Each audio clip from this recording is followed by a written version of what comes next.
Three, two, and we're there. We're back. We are back. Season three, Retro Talk Forum, your favorite nostalgia hour. I'm your boy, Black Ass African, BAA, or AKA Black. Um, to my right is my homeboy, my other half. Good evening, everyone. It's your boy Hop. We got a special guest in the building. I'm Nick, also known as OG or Bust on Instagram. Now, it's good. Make sure you check it out on IG. Thanks for having me on the show. Yeah, thanks for showing up. Appreciate you coming on with us, bro. Yeah, this last minute, talk about this last dance, man. So we're not gonna hold you all up. We're just gonna go ahead and jump on into it. Any pickups today? Let's go ahead and move that on out the way. New pickups. You want me to go first? Yeah, since you're the guest, let's go ahead. Get you first. All right. So I got these about a week ago, and they are Last Dance related. Uh-oh. Air in the box. So known, famously worn by number one, Steve Kerr. Yeah. Sorry, use this camera. I was expecting them to be nice. I never seen these. I never owned a pair, and the opportunity came up, and I snagged them. So Steve Kerr, 97 and 98. Can you tell what's the name of them again? The Air Rise. I'll show you the box. Let's get in there. Okay, Air Rise. Okay. Mm-hmm. So yeah, myself and Soul to Soul, another one of my guys from OG Support Group, he actually bought a pair too, and we're gonna kind of debut our pairs. So these have not been posted yet on my my account. I've been holding off. His pair should be in soon, but we're going to kind of collaborate on a post about the shoe and the history. Seth's very prideful of his writing, and we've been collaborating on what we're gonna do. So, but yeah, right. Steve and Judd Bushler both wore this model. Shoe that you see MJ dish it out to Kerr in '97, Game 6, and clinch it for the Bulls right here. Right. Now, do we need to blur that shoe out? What's that? I said, do we need to blur that shoe out, knowing that you don't want to show it to nobody just yet? Oh no, it's fine. Yeah. So it's the debut is here for those watching. I got you. Exclusive. Yeah, this is the exclusive unveiling, you could say. But yeah, these are really light. I'm really impressed with the weight of it. I told my wife, like, man, I need to get a pair of these to rock because they are amazing. And like the OG, Durabuck, nubuck that you see with the white edges, like right. Good. It's got that textured, you want to say tumbled, textured. You can see it in the reflection of the light right there. Just a really, really cool shoe. And I pride myself more on like 80s, early 90s Nikes. Seth is definitely more like early to later 90s, like 98, 99, maybe even early 2000s. But this model, I'm like, okay, these look cool. I want to buy them. They got, the Bulls history tied to them. And I was kind of blown away when I opened the box. So there's the tongue. That's dope. Yeah, they're really nice. Yeah, that's dope. That screams 90. Yeah, definitely. Yeah, they definitely have that. Yeah, very cool shoe. 97, 98. Yeah, so that's kind of cool thing too. They got even more history because Steve Kerr wore them in both playoff years. So I was really happy to pick them up. I have a question for you real quick. Sure. When you go to look for your shoes, is there a certain place that you go, or do you just have like, how do you sniff out your shoes because see a shoe like that, I wouldn't even know where to go to find that shoe, but it's fun. It's crazy that you pulled that shoe out because I remember seeing Steve Kerr with that shoe on in the documentary. Right. And this is like, it's a great piece of Nike history and Bulls nostalgia. And, it's a timeless, it's another like crazy design, I think, ahead of its time. But for me, like when the hunt comes, I use local resources. I use eBay. I've used Craigslist in the past, even. These came from Roots BK, so they sell some vintage stuff. So I got them from these guys here, and I bought my structured Tri-X 91s came from these guys too. I got a few months back that are like really pristine, amazing condition. So it's the second pair I actually bought from these guys this year. That's dope, man. Okay, yeah, cool. I'm really happy to pick these up. Okay. Nice. That's the only pickup? Very nice. Recently, yeah. This is only I did post yesterday the Dennis Hobson PEs, but they're tucked away right now. When he was with the kids. But this I broke these out because they're the Last Dance related, so I figured this was like the shoe to bring out at the right time. Perfect. It's perfect timing. Yeah, those are nice. Yeah. Came just in time. Yeah, thank you.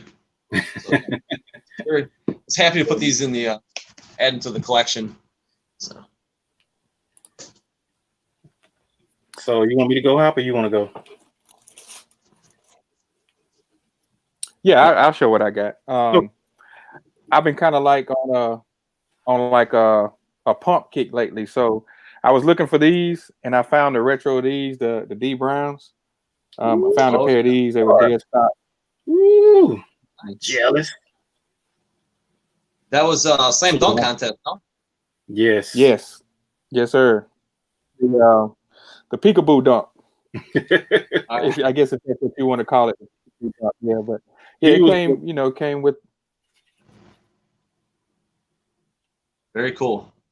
Oh yeah. I remember when those pumps came out, and I was a big Jordan Nike head, and I'm like, oh man, this is kind of crazy. They might give Nike a run for the money. I was like, kind of like, oh boy, here we go. Like they were, but yeah, again, timeless because they're still producing them, and that's one of definitely their hottest, biggest hits. It's pretty cool.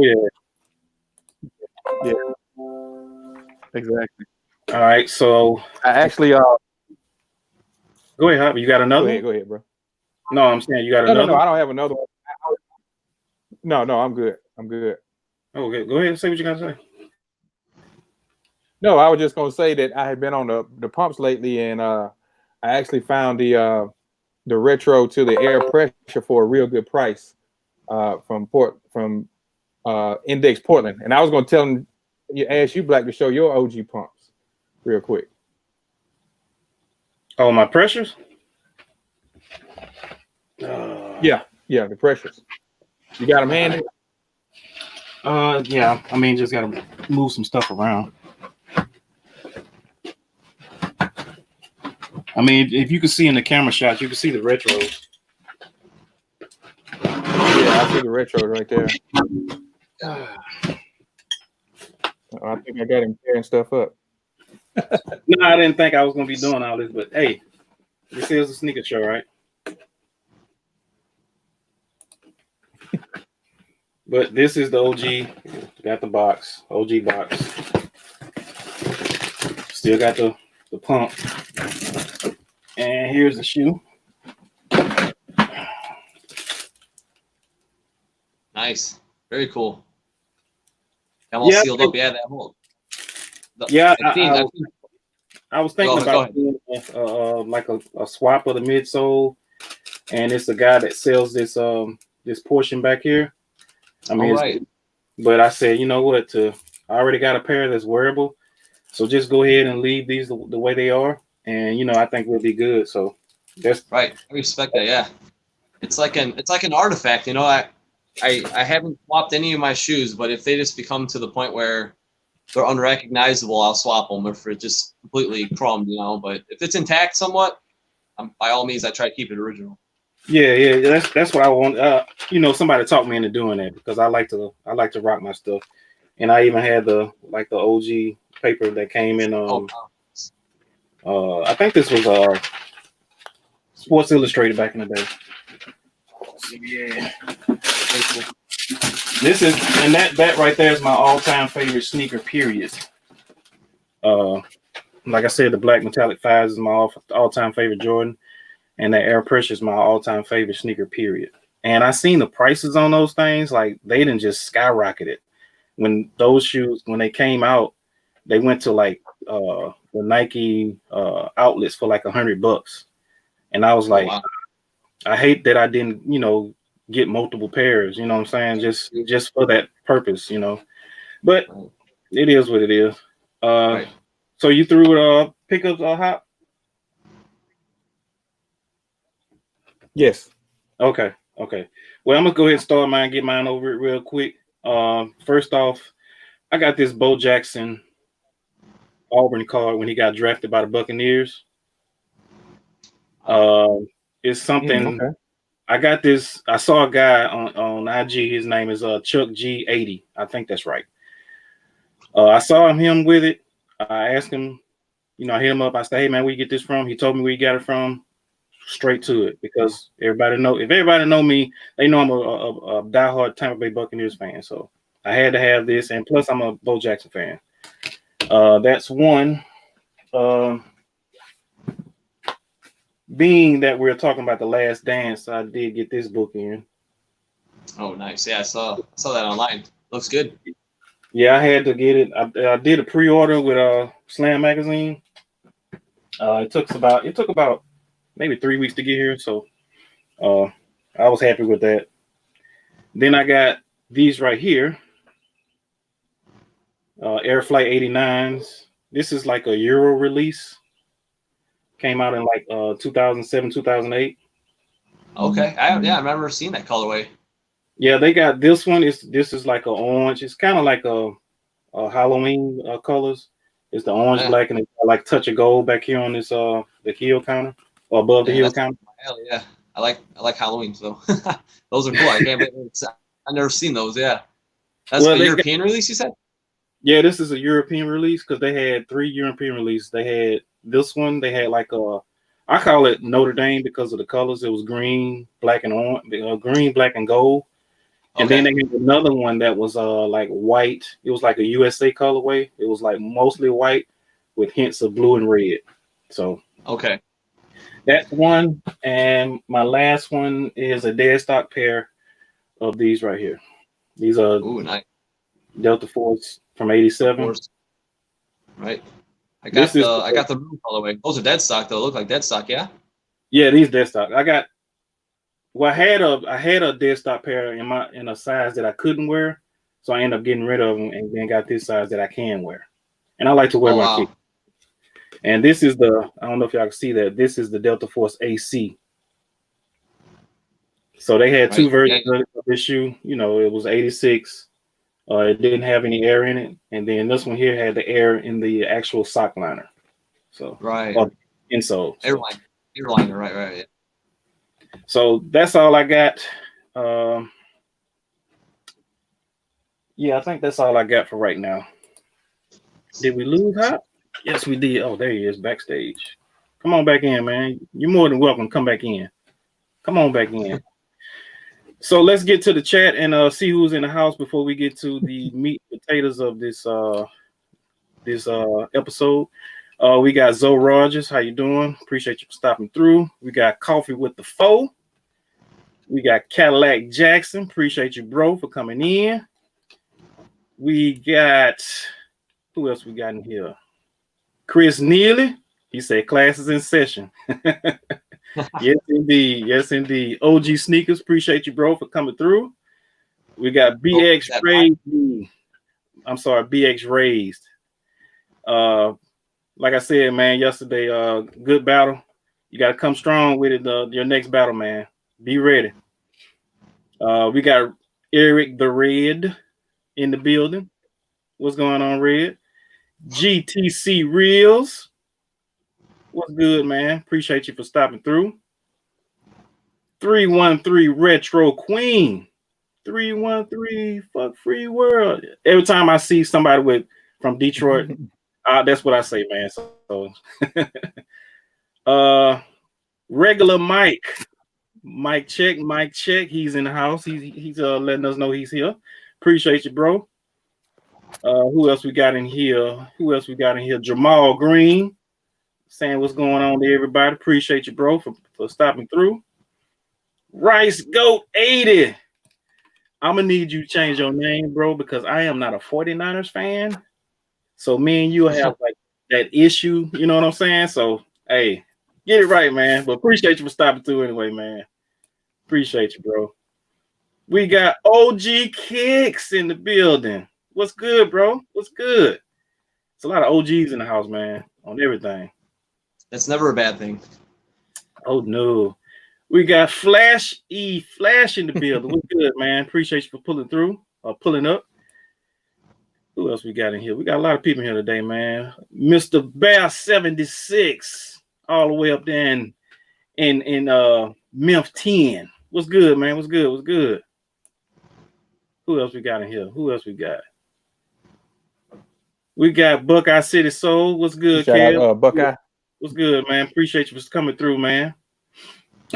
He's talking about somebody got that Uncle Luke don't stop get it chain on. Uncle Luke chain. Yeah. Appreciate it, bro. That's it for right now, man. So now you good? You good, Hop?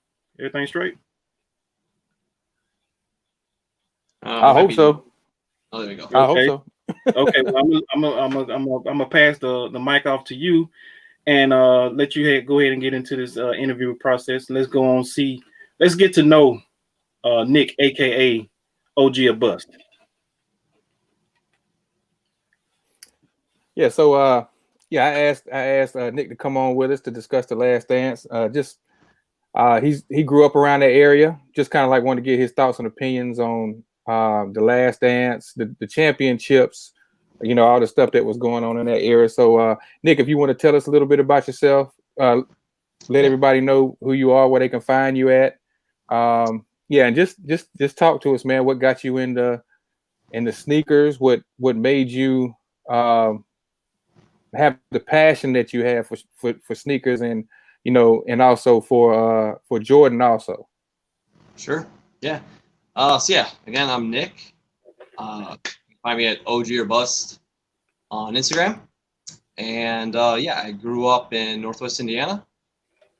And from a young age, I just got into sports, Chicago sports. About 45 minutes from downtown. People were talking about this earlier.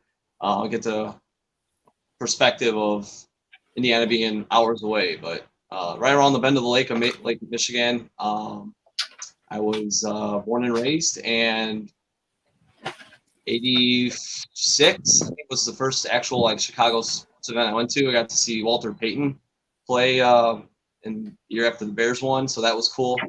And I just started kind of getting the gears turning for Chicago sports, and got into the Bulls and the White Sox. Never been a huge hockey fan. 80, I think 88 is probably, I was turning 7 that December. That's probably around the times I remember really getting into basketball, getting into baseball, getting into the Bulls, getting into the White Sox. Bears was 85 Bears. So, that was, I remember winning and my parents freaking out and, parties at the house and all that stuff. So that's probably my earliest sports memory. And then came this guy named Michael Jordan, and changed the whole landscape of Chicago, didn't he? He just kind of overtook, took everybody under his wing and changed the course of history from here across the globe. And like I said, 88, 89, my cousin was a Larry Bird fan. He kind of liked the Celtics. I think he kind of jumped around whoever was doing good, in his teenage years, and made it exciting, which makes sense. But then he was a bad boy. He was all about the Pistons, and he was rubbing it in our face, 89, 90, and he was relentless. So we got the last laugh. You can talk about the Last Dance, but in 91 and through 98, we had the last laugh. And in his room, he always had the Pistons garbage can and Bad Boys, and I'm like, look, man, your team's trash. That's all there is to it. Team's trash. So we had a lot of good memories playing ball, and just the competitiveness between that and growing up in the golden age of the NBA, as I like to call it. So then I wanted my first pair of Jordans. It was definitely my first pair I was set on was the Black Cement 4 '89. Didn't happen. Didn't get them. I got some. I could have swore they're called hoops, like something. They had the netting. They had the netting in there. There was no visible air, but it was kind of like a mockery of the midsole and the upper with the red lining and those black gray. I'm like, I guess these will do. But I remember playing ball in them, and they literally fell apart. I couldn't have had them more than 4 or 5 months, I'm guessing, because I wanted to play basketball. I wanted to be like Michael Jordan, and they didn't last. So begged, pleaded, and cried. Literally cried tears. Went to South Lake Mall. Shout out to Northwest Indiana. We went to South Lake Mall. It's probably early November, early December, or early November. Sometime around that before Christmas in '91. Right. And we went to J.C. Penney. That's where I got my first Jordans. And man, yeah, I remember just seeing them. I'm like, Mom and Dad, please, like, I need these shoes. I'm like crying for them, literally. We go in the car. I'm just pissed. I'm like, they're sitting in there. I want them so bad. My dad pulls up to the front of J.C. Penney. My mom goes in, and she comes out in her jacket's like this, and she had them tucked in there.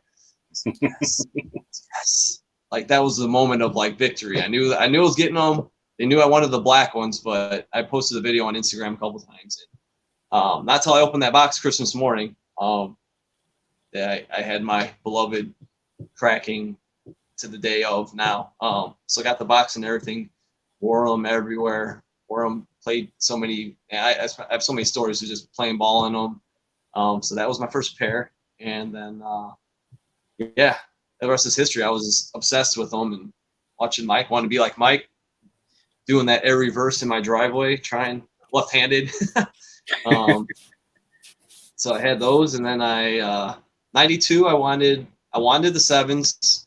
It was amazing because I got to see Jordan play against the Knicks, game 2 in the playoffs, and didn't get to get those. I had to get the Sega Genesis, so I got the Sega Genesis, and then I played Bulls versus Lakers on Sega Genesis. Oh yeah, I remember that.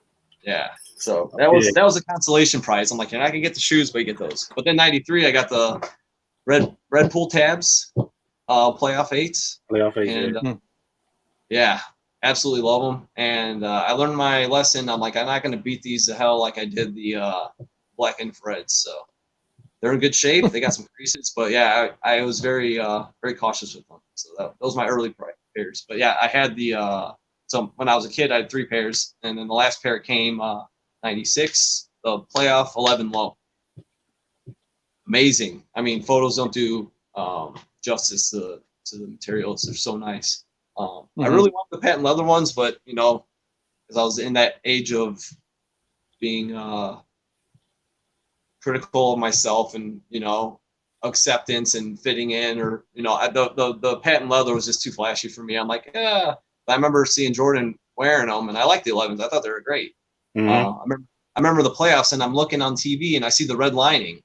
I'm like, that's something different. And then they got a couple close-ups, and I noticed there wasn't anything shiny on them. So I was like, I gotta get those. So it wasn't Christmas. I think I was mowing lawns or something. I actually got those on my own. I actually was able to purchase them. But yeah, that's the story behind like my trio.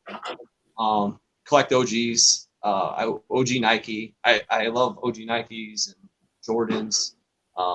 Would have loved to have them all back in the day. So man, what you say? Wouldn't we all love to have them all back in the day? But it's nice to go back now with we're blessed with the thing called the internet, where we have access to hunting and searching and making connections with guys like you and people all over Instagram and local people, so it's been really cool.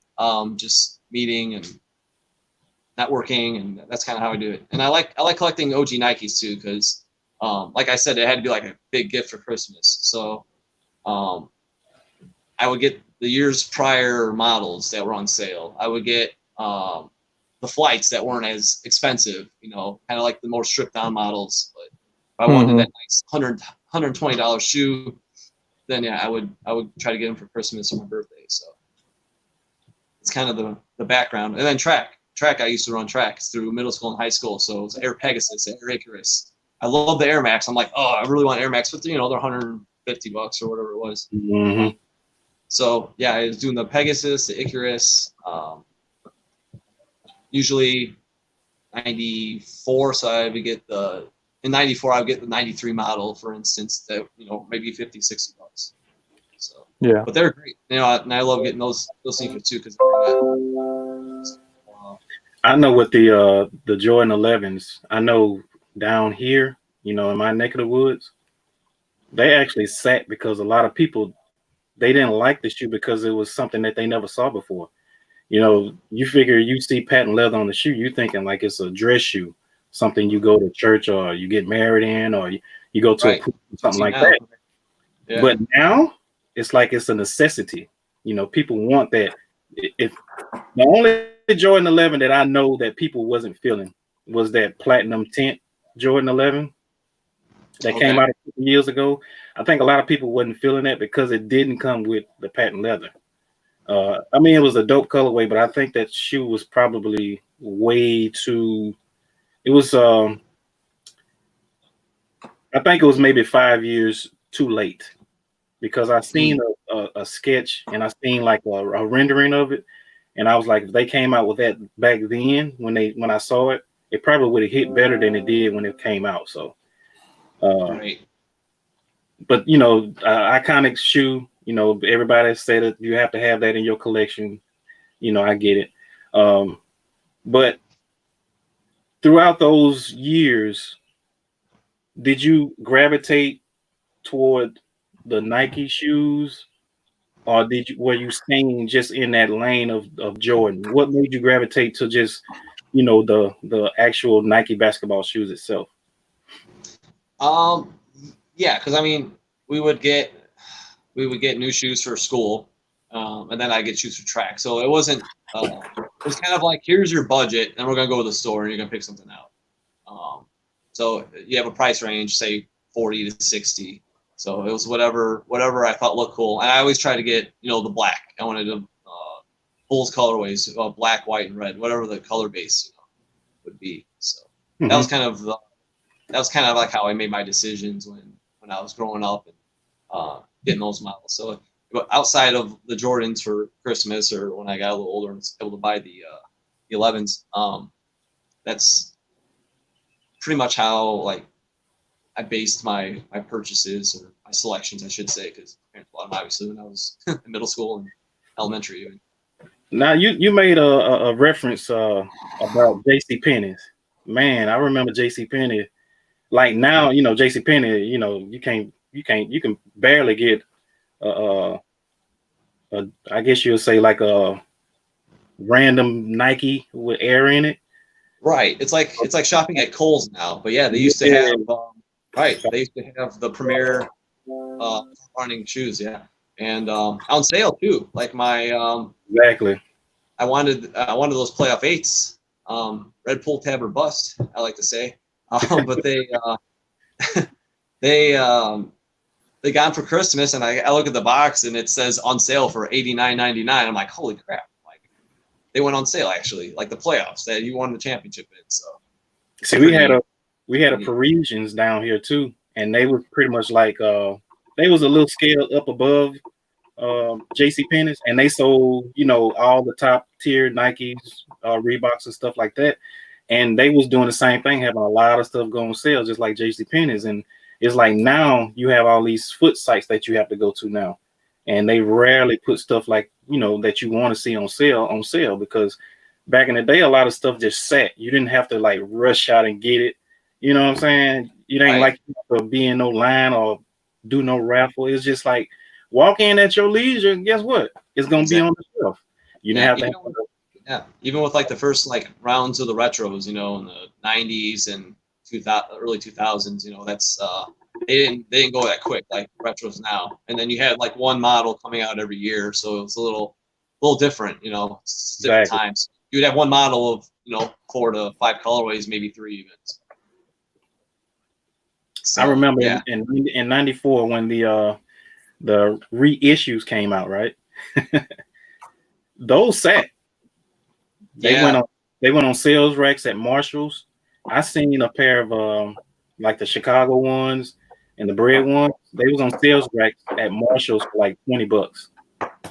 Yeah, it's crazy. So you see the price tags on it's ones it's, and the twos. it's crazy now that when people see either hear it or they see it, they be like, man, I would have jumped on that. But you gotta think about the times. People wasn't looking for like the shoe that came out 5-6+ years ago. They want the new stuff right now. Exactly. I think that's what this is my first pair of retros was the 2000 Fire Red 5. I never did any of the 90s ones because like Jordan was still playing and I was like, I want this model. Like I remember seeing some retros popping up, but I never on them. I just kind of, I guess I was still hunting OGs. But yeah, I mean, and that's crazy. Like the 95 retro ones, like how much they're going for. Like, man, it's crazy. Yeah, it's crazy. The market on ones, especially right now, is just bananas. Do you have any of those? The 95? Mm-hmm. I do not. I have the twos. I did get the twos. I bought them 2 years ago. A seller, he's got a bunch of like gamer jerseys from MJ and stuff, and he sold me the shoes in MJ size, and it came with. He kind of lured me into it because it came with the OG wings box. Oh, so I got the wings box, and then I got the twos first retro there with man, with 2 boxes, and then that wings box, man. It's beautiful. Yes, it is. It's a work of art. Yes, yeah. So I hope I'm thinking hopefully next year we see them come back and we see that wings box retro of it. So fingers crossed. They don't. Yeah, that would be nice. I had a question, as we go on to talk about the Last Dance, and my question was going to be actually on the twos. Why do you think the twos get so disrespected? I don't think they're disrespected. I mean, because they have the history. I think it's just not many people's favorite model. I think a lot of people, the ones, because it's so versatile, it goes with anything. The twos, it was kind of like it's just not many people's favorite model, I think, because then you got the one, and then you got the two. Is just it's like kind of built up to support his foot at the time, on that upper heel, It's just not many people's. I think they're great. I love them. I mean, I wouldn't put them in my top 5 models probably even, but I do like them. But I just think they're not like a fan favorite, even though they do have the history. And it's as cool as it was, like seeing Jordan jump from the 90 or 88 the free throw line. Right. The year before when he did it, I think his foot was like just a little further back, and it was even more impressive in the twos. But exactly, like, the finesse was there a little more, I think, in Chicago, which it should have been. But yeah, seeing them take off in the twos also, I really like. I love the shoe. But yeah, I just think it's not. And then you have the tank. When you put it in the lineup as great as all the models are, I think it's just not. It's not as popular because it's just like the Tinker model. I mean, it's a great design, but I just think as a popularity thing, it just comes down to, people just favor the ones, the threes, the 11s more, that kind of stuff. Exactly. Yeah, I think people just look at that shoe as this. I think people just think it's nothing special to look at. You know what I mean? It's right. And basically a white shoe with a red, red on the back. But I love the twos. It's like it's the old saying that less is more. It's got just enough. All right. Well, this is close by, so actually, since we're talking, give me 1 second. Okay. Just a reference to the twos. This is another pickup I just got. Sure. Oh, I know what this is. You're gonna love this, Black. So these are the Pythons, Air Pythons. So again, like simple lines reminiscent of the Air Jordan 2 design. But yeah, people, they don't. I don't know. They just don't like the shape of the shoe. I think it's great. These were made in Taiwan though, and like the cool thing, I'd love to get an OG pair, is because they were made in Italy. Mm-hmm. Supposedly, right? These are just crazy. What year is that? These are production date was 87, so these came out after. And it's got a solid rubber outsole. And like the Jordan 2, I actually have a pair of Air Aces I posted with these and that retro Jordan 2 I was talking about. And yeah, the Air Ace and like the original 2s, they had polyurethane. So that's why when you see the pairs, they got like the cracks and like but these were actually solid rubber. So these are wearable. I guess it almost looks like a Jordan 1 and a 2 bottom sole mixed. Right. Yeah. It's got the air on it, like we see on Air Force 2s. Yeah, exactly. It's basically at the same outsole on the Air Force 2. Yeah. But yeah, we've seen the air before on not the ships, but the air train. Air also, but yeah, these are very similar. But yeah, this guy was asking like a ton of money on eBay, and I just like sent an offer I forgot about, and he accepted. And I'm like, wow, I didn't expect that. So I had to break the news to the missus. I'm like, can you sit down for a minute? I gotta tell you something. See, what had happened was, yeah. Look, this is like less than half what he was asking. I swear. Yeah, I got a good deal. It was. I was happy. I was happy with it. You know what I think? As far as the 2s, why a lot of people don't. I guess disrespected was like a bad term, a bad word, but I think it's because he didn't play long in the 2s. You know, by him being breaking his feet in the 1s, and for some reason he didn't play the whole season in those 2s. Right. Well, he broke his foot with the 1s, right? Yeah, he broke it with the 1s, but I'm just thinking, because he didn't have a full season in the 2s, that's why a lot of people kind of don't resonate with the 2s or like the 2s. Yeah, yeah. They still got the historical aspect to them. But like for me, like 1 through 14, like my least favorite's the 9, for design wise and for relevance to comfort. Yes. And them some damn bricks. Yeah, and I'm like, I posted a few photos of the statue outside. I took photos in, I think it was 2007. I got an SLR camera and I went to go shoot photos all around the city. And just every time I go to it and I see 9s on the statue, I'm like, oh, it's so frustrating. Anything else would have been fine. So you could at least put the 10s on.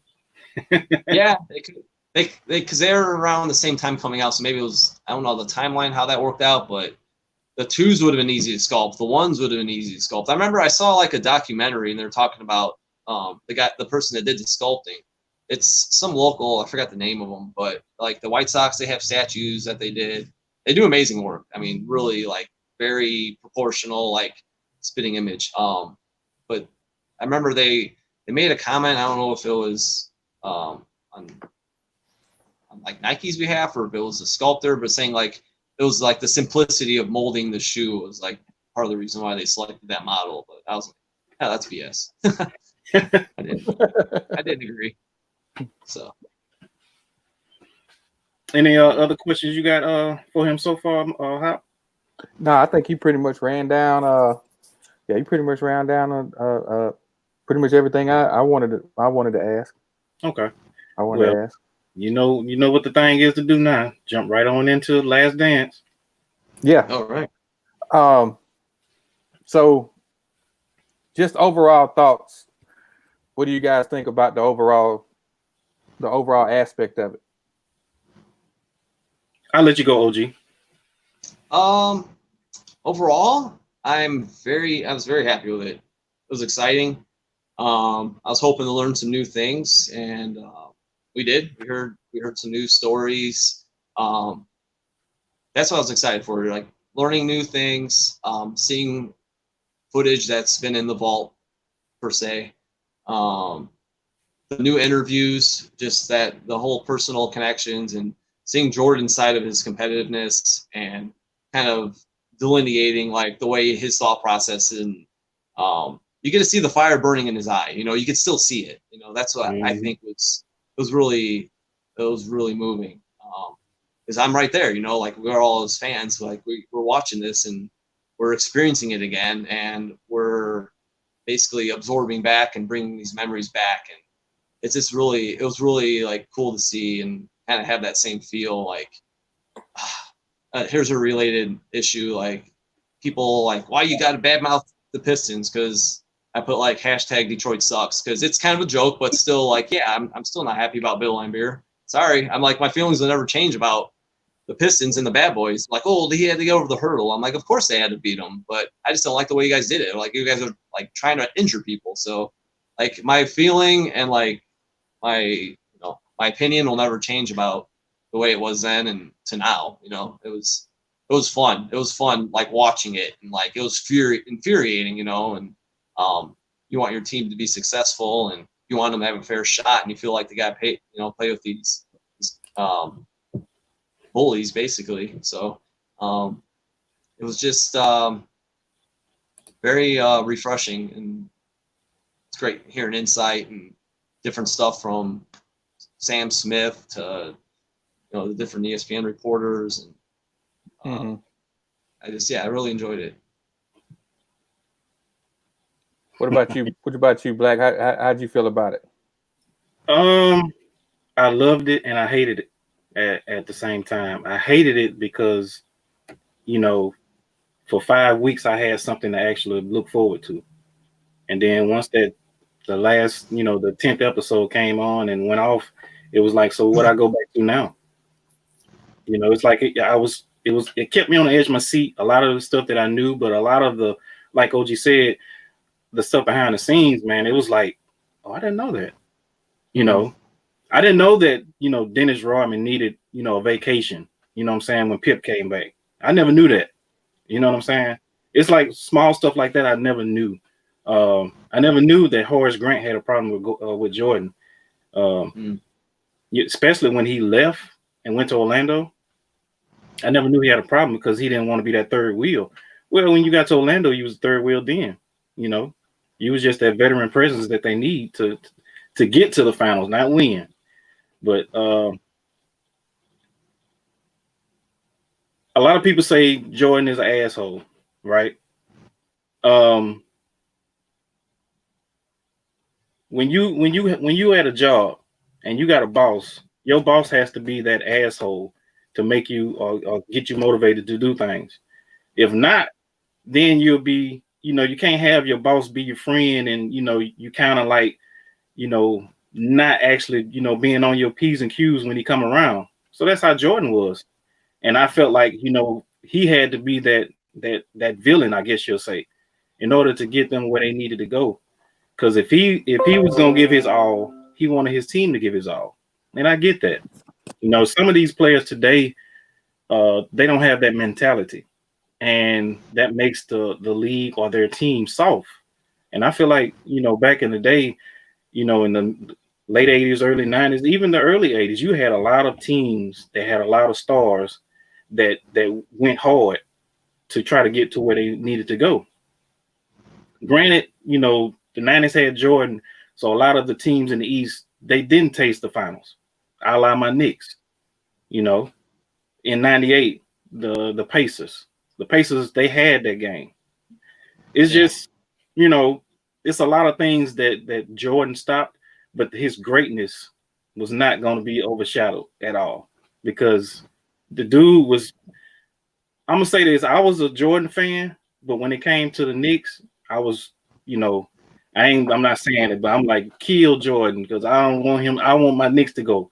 But once they got to the finals, it's like, okay, I'm going for Mike, because if he got past my Knicks, I'm going for Mike. When they play Utah, I'm gonna say this. I don't know if anybody in the chat lives in Utah. I don't even like the word Utah, let alone the team. So I never been a Karl Malone fan. I don't like John Stockton. I don't like Utah, period. It's just something about it I don't like. I mean, it is what it is. And when they met them back-to-back finals, I was like, man, they need to sweep them. And they need to sweep them.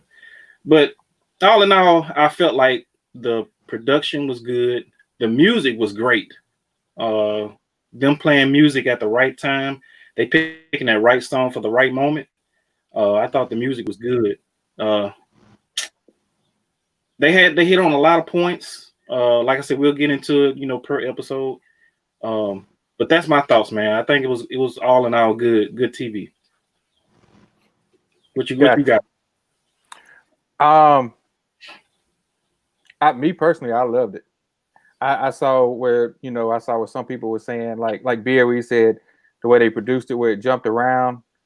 I actually like that because it seemed like they would come to a point, like when they was talking about, The Last Dance, and Jordan would be talking and he would mention something, and then it's like whatever he mentioned, they would go back to earlier in his career, and it would coincide with what he was saying. Right. So I like that aspect of it. One thing that I really liked when Jordan said that he needed his teammates, like how he counted on Pippen and Rodman, because it made him look like he was human. He needed them to win. Mm-hmm. He was saying that he needed them to win. Now he pushed them. You know what I mean? He pushed them to get to where they needed to be. And like you were saying, a lot of people were saying that he was an a-hole because of it. But honestly, that's how leaders were back in the day. I mean, if you didn't like the way your leader was speaking or how they was talking, hey, you can leave. Yeah, he said it best. You don't have to be a part of this. Yeah, you can leave.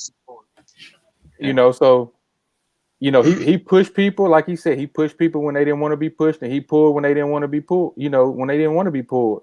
And I saw like what Barkley was saying, like he knew who to pick on. But I think really what it was is that I think he felt like, hey, if you can't handle me in practice, you definitely can't handle these teams that we're going to be playing, because they're going to be coming at you harder than what I'm going to become, than how I'm coming at you. Yeah, and there's more of them as opposed to him being one person. You got a whole team coming at you hard.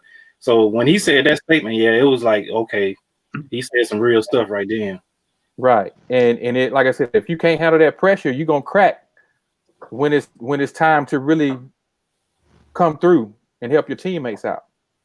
So I mean, go ahead, say what? I say he was prepping them for the competition, Right, exactly. And a lot of people didn't like how he talked to his teammates, but if you notice, it seemed like almost all of them, with the exception of a few of them, they was like, yeah, he was this and he was that, but in the end, he was a great teammate. Yeah, that's what all of them said, because look, because they won. Right. Another thing that I think one thing that a lot of people didn't realize was Jordan was underpaid a lot during his career, and with the Bulls, and Pippen was underpaid his whole time there. Yeah, just period. So, right, exactly. So that was kind of interesting to look into. Right. And just Jordan's attitude and his will to win, and the thing that he did, one thing that he said, he was like, look, I'm not going to ask them to do anything that I wouldn't do. Exactly. And when they showed him in practice, when they was running suicides, he was the first one down and back. He's smoking everybody. Yeah. Right, exactly. So, I mean, when you got somebody like that that's leading by example, I mean, you can't help but, you know what I mean, to hop on the wave. Yeah, hop on the wave and ride. Let's go. Let's ride it. Yeah, and I think especially that second 3 championships, like he knew what it took to win the first 3 to get over that Detroit hump, Mm-hmm. So he pushed those guys as if like through him it was like, this is what it takes to win it. You guys don't understand. Like that's when he came in halfway through '95 playoffs. They got eliminated because like the chemistry wasn't there yet. So he kind of set the tone, and 72-10 the next season. It's crazy. Right, exactly. And then, because that first year he left, they won 50-something games? Didn't they win like almost 60 games? Yeah, 94, right. Right. But the year after that, they was horrible. Right. They was horrible. And when he came back, he helped them make the playoffs, because I don't know how close they was to making the playoffs before he got back, but he helped them make the playoffs. Right. And they got eliminated in the conference finals. Mhm. But yeah, when he came back, it's like he had to put that pressure on him. Because he was saying, hey, they're not going, we just won 3 championships. So these new guys, which it was a totally different team except for Pippen. He said they're not going to ride the coattails of them first 3 championships. Mm-hmm. So yeah, he felt like he had to come in and it really made Phil Jackson's job a lot easier, because if you got a player that's really actually coaching them on the floor, man, my job is easy. Right. His was like more of a keeping the balance and getting to know the players and like each individual, like kind of just like keeping that the team unity. I think Phil's and Jordan would they all had their angles, and like they took on Rodman, and I remember when Rodman came and I was like, I'm like, I don't know about this. This seems weird. Like this is weird. I know he's a great player, but is this gonna work? Like right when he saw it the 96 season, and like you see it clicking, and it's like, man, he's a Bull. Okay, he's a Bull. We know he's a bad boy, but he's a Bull now. So let's put the past behind us. And I've read before that Phil had MJ and he had Rodman and Pippen all get together, and they had a talk. It was like before everything was made, and he made Scotty. He kind of got Scotty out. And then he made Rodman. He's like, okay, I want you to go apologize to Scotty now. And he was like, what? You want me to do what? So, just kind of healing those wounds before they actually became a team, and uniting, and just balancing that. Like they said in the Last Dance, kind of how it was like a circus sometimes with Rodman leaving town, or Jordan. Like that was crazy too. Like I didn't know Jordan actually went to go get him. So that was quite interesting. So, yeah. Yeah, that was. Yeah. So speaking of the Last Dance, go ahead. No, go ahead. No, I was just gonna go ahead and get into the first episode. Yeah, my thoughts exactly. Go ahead, bro. Okay. My first question is what I got wrote down. Why did you think Jordan actually wanted to release this at this time, all these years later? That's a good question. Yeah, exactly. I mean, it just kind of makes you think, why now? Or was this the perfect time? It's been a long time since. I mean, he's very private. He's very private. I think he wanted to explain himself and kind of show how his mind works.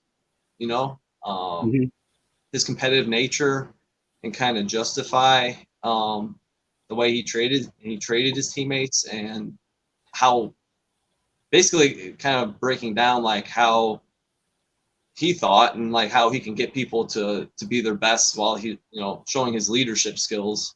I think he just wanted to kind of put all this out there, and even when it comes down to, I don't know if he felt like he was going to come right away, because he talked about coming back and going for 7, but think about it, they had the lockout and he retired in January. It's like they had plenty of time to put the pieces together. They did. Phil wasn't on board. No matter what, Phil was done with Krause. That was it. I don't think there was a chance of that even happening. I think it was kind of like a pipe dream that Jordan had, but he feels, even after all the years, you can tell he's upset about it, and I think that's one reason why he doesn't really have much to do with the organization now, which makes me sad, because I think the last time he was here, on TV, was when they had the '91 team all together. I was watching that game when D Rose was there, and he's like, "Oh, you guys are set up for another line of championships." I'm like, "Yes, I hope so." We know what happened after that. But I feel like his relationship with Krause before was the reason why, but now I feel like after he said that, that might be a big determination of why he doesn't really have anything to do with the organization as much, because he feels like he was kind of not given that opportunity, and I think it just really stings. So. Yeah, he made the statement in that press conference after they won it. He said it's the decision for us to go back and win it again. If we didn't win it, okay, I can understand you want to break it up. but you're not giving us that opportunity to actually win. You know what I'm saying? So right. I feel him on that because, like you said, like if you could play in a game of 21, you're gonna get up until you get up. You're gonna win. Once you get up, then once you lose, then you get up. But until then, you keep winning. You keep going back at it, keep winning until somebody knocks you out. And Right. that was I understood that when he said that. Sure. What's your thoughts on? Say what? What's your thoughts on it? On the first episode, well, him coming into the league and how the players reacted to him, like his teammates, like also in college, because I remember what was it, James Worthy, when he said, yeah, I was probably the best player on the team for about 2 weeks. 2 weeks. Yeah, and then that's when he realized Mike was the man. Exactly. And just his work ethic, you know what I mean?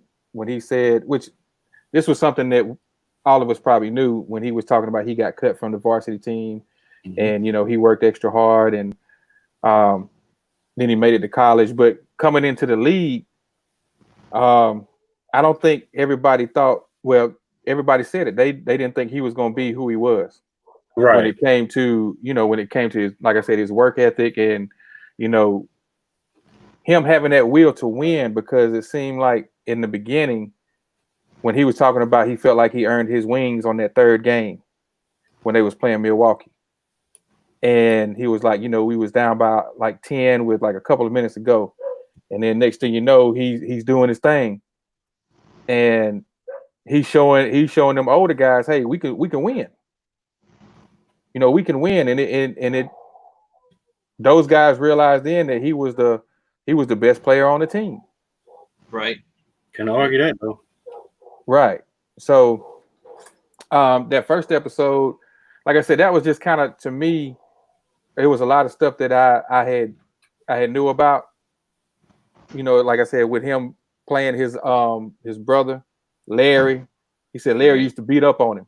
And I think that's where he got his competitive nature, because Larry was like, hey, if you beat me, we got to fight. That was another question I had too. That was another question I had, but go ahead. His first mental toughness encounter. Right. But could you imagine, they said Larry was actually better than Mike. They were saying that Larry was beating Mike up. He was beating him up. And then he finally started beating his brother. So that's I think, like I said, that's where that competitive nature comes from. So do you think that bully mentality that everybody, labels him as, did he get that from his brother? I wouldn't say the bully mentality. I don't know if it's necessarily a bully mentality. I think it's it might be a little obsessive, you know what I mean, competitive nature, you know what I mean, where because when they kept saying he was making stuff up to go at people, to beat people, he would put it in his head that, okay, yeah, you snuffed me this time. Mm-hmm. You didn't speak to me. Mm-hmm. So I'm gonna remember that. I put that in the back of my head, and I'm gonna take it out on you on the court. You know what I mean? So, but I think it started with, I think it did start with Larry, as far as like I said, his competitive nature and his will to win, because he wanted to win so bad that he would do anything and everything to win. Right. Yeah, he's like almost addicted to have to be the champ. Like, no matter what, if we're playing cards, we're going till 4 a.m. till I win. Like, it was like almost like he just would not allow like a loss. Like a quote before, like, oh, I never lost a game, I just ran out of time, stuff like that. It's like that's always his mentality that he could win no matter, like, in his head. Yeah, he's gonna win every single one. Yeah, and he, like I said, he would do anything to win. Anything to win. So do you think that, like his brother was being a big brother, trying to mold him into, I guess, toughen him up, I guess you should say. So is that MJ's way of doing his team like that then? I guess I used the wrong word saying bully mentality. Well, I don't think his brother was molding him. I think his brother was just beating up on him. That's that, that's that sibling rivalry. He was trying to Say what? toughen him up because, you know, if you remember, MJ kept saying he always wanted to get his dad's approval. Yeah. And Right. his brother was there to make a man out of him. His daddy be like, yeah, whatever. But once he started finding out, oh, he's beating you, okay, now I need to pay attention to little Mike. You know what I'm saying? So Right. I guess that's It's like, using bully mentality was the wrong phrase to use. Mm-hmm. it was his first like real moment of competition with Right. his brother, and to get his father's approval, and that he really wanted to win to win his dad over. Right. Right. Exactly. So anything else you want to talk about as far as the first episode? You got any questions on that? Statements? No, not really. No, not really. Anything else you want to talk about, Nick? Anything that stood out in that first episode to you that you recall? Just the beginning, it was like an adrenaline rush. It was like watching the Bulls back in the day again. It was just like, I mean, they're all special, but like the anticipation of us just waiting for the series, and then like it just kicks in, and then you see Jordan pulling out the black toes, and you see the airships, and just like it was mesmerizing. I get goosebumps thinking about it because it was just like it just sucked me in. I put my stereo on every night. You know, my daughter was staying up way past her bedtime, and I'm like, this is like an event. You know, it was special. It was really special. Yeah. So. Yeah, that's one thing that we actually did too. We would have like family time, and we would get together. I got 2 sons and my wife, and that was the Sunday night thing, is to get together and watch The Last Dance. And for guys like us, like knowing the history, just looking at the shoe and what year it is, the timeline thing was not even an issue with me. My wife sat down, and she knows quite a bit. Not like a huge fan like we are, but she was getting confused a little bit on like the jumping back and forth, and like, wait till the commercial, We'll talk now. Like it's one of those moments where you're just trying to explain it, but I'm like, I don't want to miss anything either, so just wait.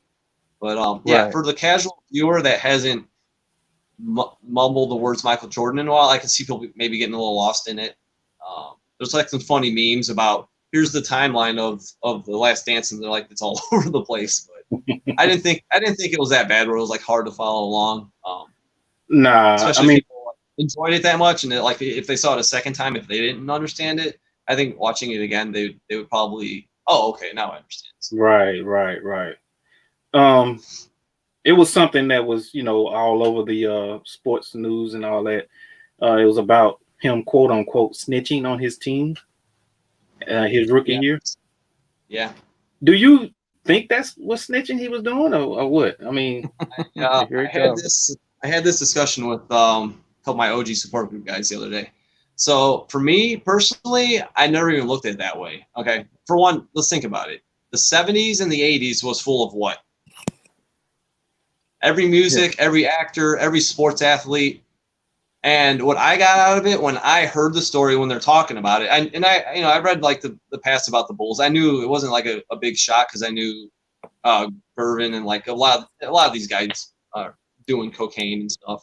It was kind of a known thing already for me personally, but just hearing his story about him walking in a room with all these girls and drugs and booze, like I felt bad for him in a sense, because like he was put in a position where he felt really uncomfortable. And then for people to say now, I'm not even trying to protect Jordan, but if people say now, oh, that was really, throwing people under the bus. It's like everybody in the league was doing that though. Like, they said back in the 80s that the league was riddled with drugs, and to me, it's not like he was. Water. Yeah. Well, he said later on that halftime people were drinking beers and smoking cigarettes. So exactly. But it's not like he called anybody's name out. He didn't say, well, Charles Oakley was sitting over there. He had a joint smoking it. You know what I mean? He just said, hey, he walked in the room and there was a bunch of dope in there with women. Right. And you could tell he felt uncomfortable about it too, because he was like, I don't want to be caught in here, and I'm going to go to jail. So it was like all the signs of like something that he wasn't comfortable with. That's where I felt bad. I felt bad for him, like, because I can't imagine like being in that situation. You bust your ass, you get to the NBA, you make it to this team that you're trying to lift up, and you walk in a situation like that, and what if the cops show up, you know? So I think he just kind of spoke upon how he actually felt, and I could imagine I feel the same way. Mm-hmm. Right. One other thing that I forgot to mention is the first episode was how they went ahead and depicted Jerry Krause. Yeah, right off the bat. Right off the bat, you know what I mean? Because I knew the relationship was rocky, but I didn't know it was like that. Right. Yeah, it was never a good thing. But yeah, but they do kind of. I don't think they like everybody's like, oh, Krause is an asshole. You know, you hear all that, but it was kind of a back and forth because you saw Jordan like dogging him too. You know. Yeah. There's a lot of punches to Krause about his height, XYZ, about him eating or whatever. Trumps. But for me, like as a fan perspective, it's always been a love-hate relationship because he built the Bulls. He just didn't juggle the pieces properly. You know, he could have paid Pippen a little better. He could have made this move or that move better. So it's like, but yeah, they try to make him look like the villain for sure. But you know, he thought he was doing what best he could. It didn't help that Reinsdorf went on there either and made the comment how everybody's warning him that not to hire this guy. But he's a good scout, and he scouted for baseball too, you know, and he did for the White Sox. He did his job well, but just moving the internal pieces and keeping players happy, he was not so good at. Yeah, I think Reinsdorf had a big part in it also, because like you say, Reinsdorf didn't want to pay his players. Right. He's trying to keep his image like pristine. I like Jerry too. I'm a White Sox fan, so you know, he was trying. I don't know if it was like kind of like doing the dirty work through Krause because it's his money. Yeah, that's what it seemed like. That's what it seemed like to me. He wanted to hide his hand. Right. But again, like you hear Reinsdorf. Correct me if I'm wrong, but I think Reinsdorf was telling Pippen, "Are you sure you want to take this big contract? You're going to be guaranteed this amount." But then Reggie Miller came in the league, and you got these guys getting the bigger contracts, and he wanted more money. But at the same time, you're trying to build a championship franchise. You think you would kind of work with them a little bit, but that's where Krause was like, "No, this is it," you know. So that was. But then again, Reinsdorf, he was the moneymaker. He signed the checks at the end of the day. So right, that's exactly. I mean, I agree with what regular Mike says. You know, Pip took a trash deal, and that's on him because you know what he said. He was trying to look out for his future. And I'm like, $18 million over 7 years is not a lot of money for what you do, and you're one of the top 5 players in the league at the time. So, I mean, hate to say it, but that is on him. You the one signed that deal. You could ask for more money, and they would have gave you more money. They probably would have been, hesitant, but they're gonna look at the amount of work you put in.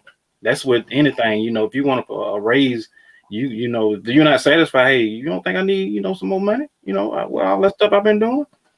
I just felt like he just didn't speak up for himself. He was too soft spoken. Well, yeah, that comment right there, I was gonna say that's gonna lead us into the second episode, because I feel like the second episode was the introduction to Scottie Pippen. Right. You know what I mean? It gave his history. Didn't know he had 2 people in wheelchairs in his house. You know what I mean? No, never knew that. Big family. So I think that was his whole thing. Like, oh, if I get injured, like he just wanted guaranteed money no matter what happened. And he was going with like the safest route, and then he regretted it. Not short. Not a very long time after. You get both sides. But look, he never had any injuries like that. He had a couple back problems down the line, but it wasn't like he was tearing ACLs or whatever. Right. Mm-hmm. Nothing where he's at least a year or so. Yeah. But it's just crazy, like how he was with the team for that long and never really is so underpaid. It's like I didn't realize that. Like 96, 97, 98, and like 6th highest pair, under Luke Longley or whatever it was. I was like, Jesus. Yeah, that was ridiculous. Crazy. It's awful. It's like take care of your people. Take care. It's like I look at it as like a business. Like take care of your workers. His endorsement deals was better than that. You got Batman and Robin, take care of them. So yeah, exactly. Yeah, I mean he was there for right there with Jordan for all 6 championships. So yeah, he should have.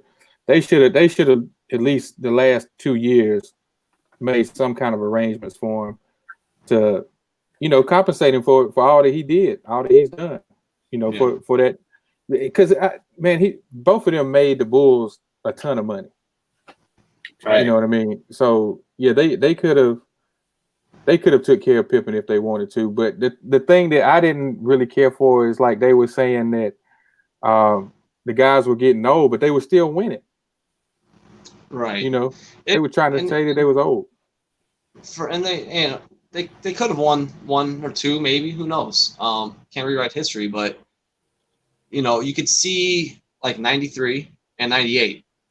You could see like when you got a target on your back, you can see how much harder it is to win. You can see how like Jordan's like, oh, I was ready to go in. Like you could see and you could tell, and everybody knew like how exhausted he was. So that's what I was hoping. I mean, it was such a long stretch between when the finals ended, and then January he announced his retirement, the lockout, and like there could have been something going on there, but that was that. So, but you could tell like those were definitely, it takes a toll on you, and like, oh god, like the media, just like when he's trying to get from one place to the next, and that lifestyle is just like crazy. Like like if you see him on the street, well, of course we're gonna be like, oh my god, you're God to us. But exactly. Can I take a photo, autograph, whatever? But like every single second that you step out of your own place, like it's got to be exhausting. Like you would think like everybody thinks he's the biggest asshole, because like any of us normal would probably be like, just get away, just leave me alone, So he wasn't like that. So you kind of go with the flow. But yeah, with that much attention and the pressure of winning the championship, and like for me, like growing up as a kid, it was like, not that you got cocky about it, but you almost expected to win another championship after 91 and after 92. It's like, all right, we got another one, and then 93 comes along and the Knicks are giving us a hard time, and I go to bed punching my pillow and we're down 0-2. Well, I was loving it too, man. You were all pumped up. Yeah, Black he's all on his high horse. And I remember literally going to bed just slamming my pillow, like crying, like, this is bad. Like, this is bad. Then we won 4 straight. So what are you gonna do? But from that point, I was like, yeah. But yeah, like, yeah, I'm kind of getting off track, but yeah, that was. But I'm going off of what regular Mike said. He said, Pip did recoup his money back, but he had to go to another team to do that, and I felt like Chicago, the city of Chicago, embraced Pip, and they embraced Jordan, and the fact that the ownership didn't do what was right for that man and all the stuff that he's done, it makes you think about that organization. Period. I mean, they were great executives, but when it came to money, they was very stingy with it. Yeah. They gave Mike money, but Mike asked for that money too. Look, I'm doing 1-year deals. I don't want to do no multi-years. And he was smart about it. Right. I wish Mike would have, instilled that into Pippen in the early years. I mean, I kind of, it's like you said, it's wishful thinking. What's in the past is in the past. But I just felt like, Scottie Pippen, he had to go to another team to get, I think it was what, $66 million over 3 years or something like that, if I'm not mistaken. I'm not sure, but he went to Portland. Yeah, he went to Portland. He went to Portland in 99. Mm-hmm. So, like I said, he made most of his money when he was in Chicago off endorsements. The thing that tripped me out about that episode is that Reinsdorf and them came up with the contract, but Reinsdorf told him not to sign the contract. He did. Mm-hmm. He did. And a lot of people don't realize, and we talked about this before we came on, that Jordan was underpaid all those years too, because I think Jordan, his contract wasn't much better than Scottie Pippen. Right, Nike was paying him more. Yeah. Mm-hmm. Yep, he was making all his money off of endorsements, so he was like, well, I guess he was figuring like, I just play out this contract. And I might be getting off track with this too. One of the main things that I took away from this also is that even though they knew management wasn't being loyal to them, they still gave it their all and played to win. You know what I mean? You know, they might talk about management to their face or something like that, but that didn't take away from anything on the basketball court. No, they're there to play ball. Yeah, exactly. They're the one, except for Scotty sitting out during the Tony Kukoc play in '94. Yeah. Was committed. Other than that, I think that was the one time he fell off track. Yeah, I was kind of disappointed that he like kind of admitted it to it, and then he didn't like. He's like, I'd probably do the same thing. I'm like, dude, come on, you're gonna make it like he's upset. He's upset about it now, but like you said that after all these years that you would have done the same thing. Like, really? Like, okay, and then now he's upset about his image. But in reality, I mean, the Last Dance just kind of documented like things that happened when he had his migraine, when he sat on the bench. And Bill Cartwright started crying after the game. And then after the fact of all that being said, you're like, I probably would have done the same thing again. It's like, what? It just disregards all the other stuff that happened back then. Right. Yeah. Moving on to, I guess you say the third episode. This is the Dennis Rodman episode. Yes. The worm. So your thoughts? I know you got some worm shoes. I did see the low top worms with the zipper. I did see those. Oh, okay. I got the Indestructs. Yeah. Which ones? Yeah. The black ones. Yeah. Okay. The retro. Okay. I don't have the OG, but I do have the retro.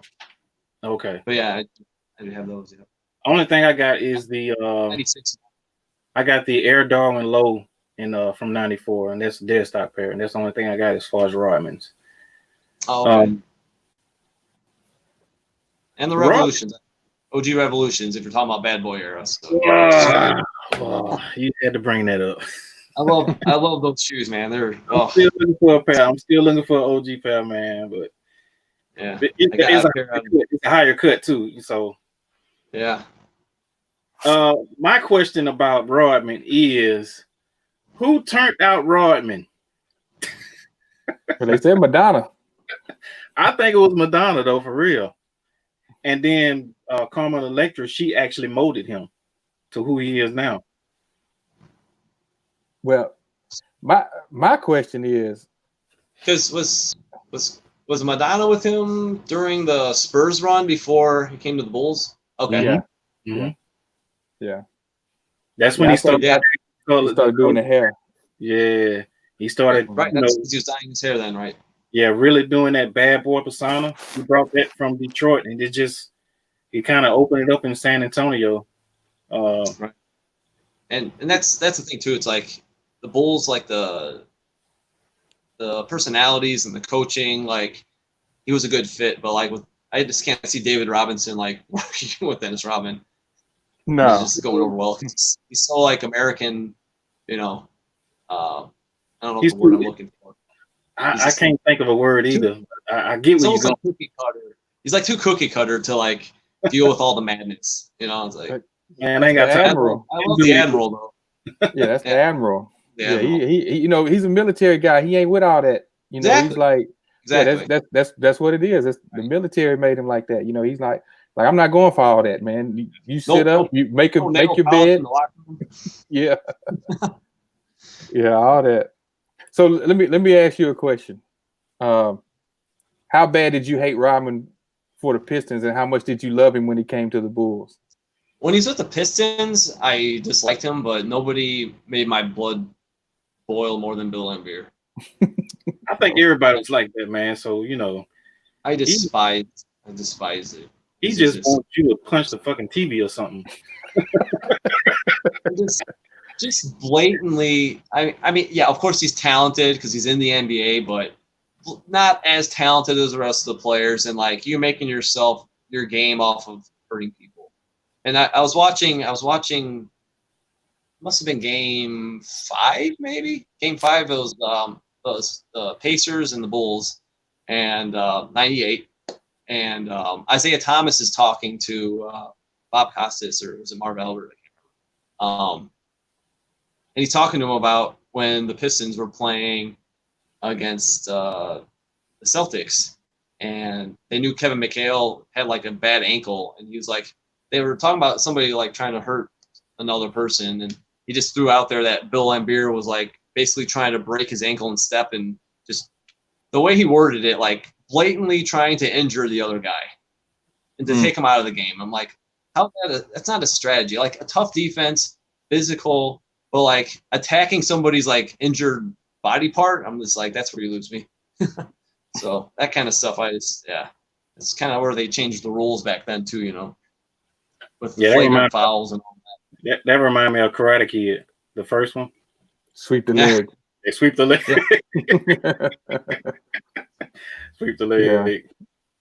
Yeah, they was definitely, you know, like they said, who was that? John Sally. He was like, yeah, they had Bird and Magic, and they wanted Mike to be the next one, but he was like, we crashed the party, and nobody liked them. You know, they was a tough team to beat, but they were just dirty, man. And I think Laimbeer was the ringleader, because like when the Bulls finally beat them, right, and they walked off the floor by not shaking their hand. Yeah. You know, Isaiah's the captain, right? But yet you listen to Laimbeer say, well, we're not going to shake their hands. We just fixing to walk on off. Bruh, step up, be a leader. Say, no, we're not doing that. You know what I mean? But the lame excuse he came up with, as far as, you know, when they was interviewing him present time, the lame excuse he came up with, you know, he was like, well, we thought that's what, you know, you're supposed to do when you lose back in the day. The Boston Celtics did it that way. No, that ain't how you do it. You don't follow suit. I think the Celtics, I mean, and I don't blame the Celtics, because it's like, I think it was the way you guys were playing the game was why they walked off, because you guys are a bunch of dirtbags. No offense. Detroit fan, but they guys, the way you're playing the game. So I feel like, you know, that's kind of where they came from. But yeah, the Bulls always they showed 80, 88, 89, 90. They'd always congratulate them. Yeah. So when you have this number of year rivalry, and then when we finally get through and sweep your ass, you do that. So. Yeah. Well, Horace Grant said it best: a bunch of bitches. One of the best quotes out of The Last Dance. Yeah. Oh yeah, that may have had one of the biggest impacts, because they was talking about that immediately. Oh man, I thought I was looking at a rated R. Yeah, he talked about that immediately. I love Horace though. Great player.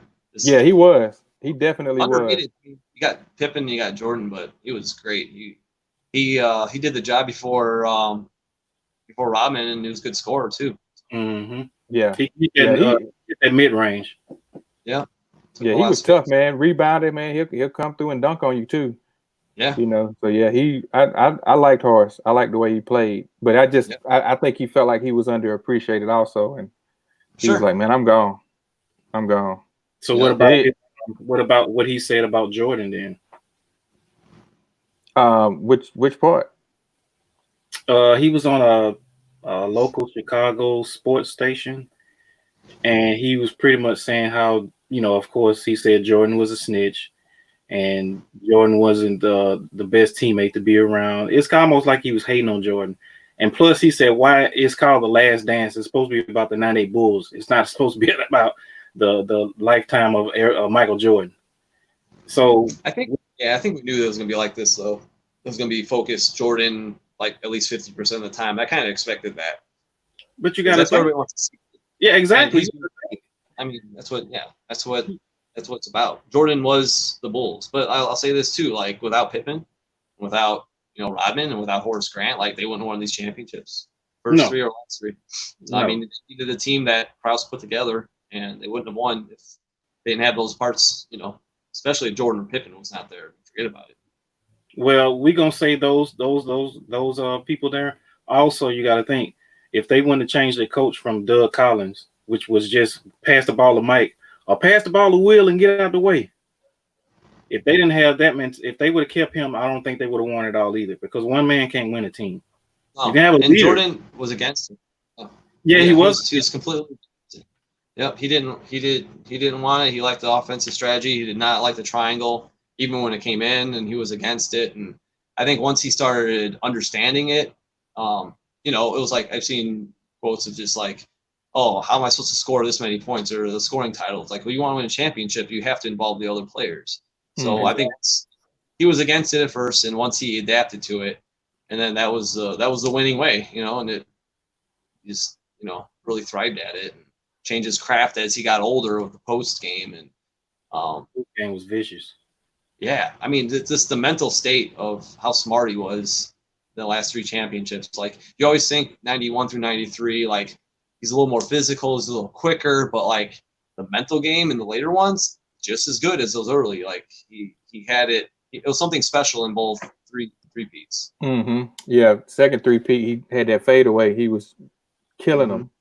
Yeah. He was killing them. I just think on the the first 3-peat, like you said, he was quicker. He had that tenacity. But I think once he went to baseball and he had to change his whole weight regimen and his training, and then he had to change back, I think that took a toll on him as far as when he changed back from baseball to basketball, because it's 2 different workouts. Baseball is more you're using a lot of body parts in baseball. Your workouts are way worse than your basketball workouts. So I in my eyes, I just feel like that baseball kind of took away some of his quickness, because he's an outfielder.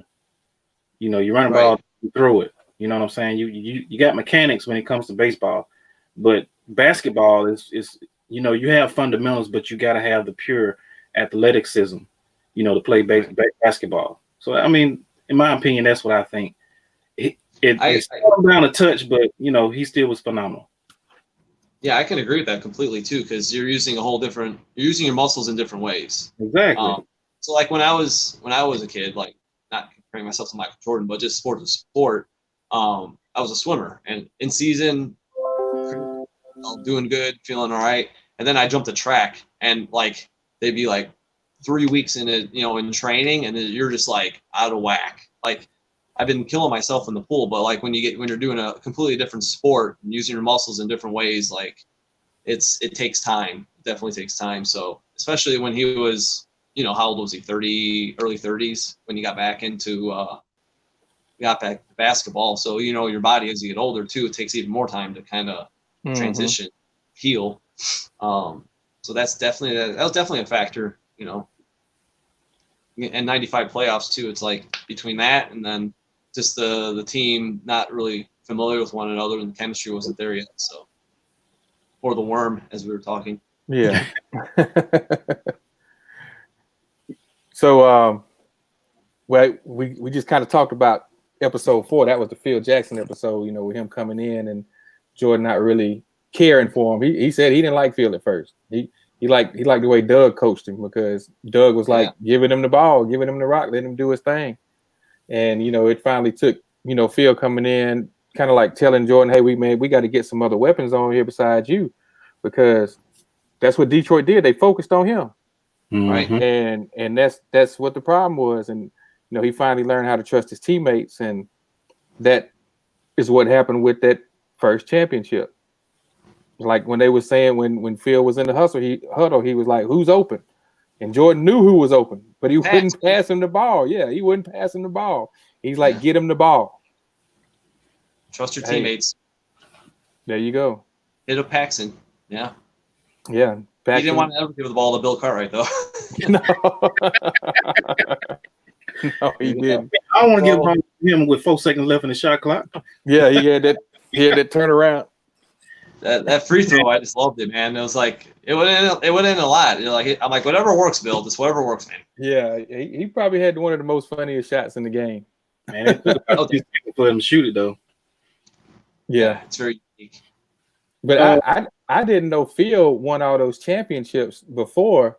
I was going to get to that. He got to the Bulls, and when he was telling, where was he at? Puerto Rico? Is that where he went?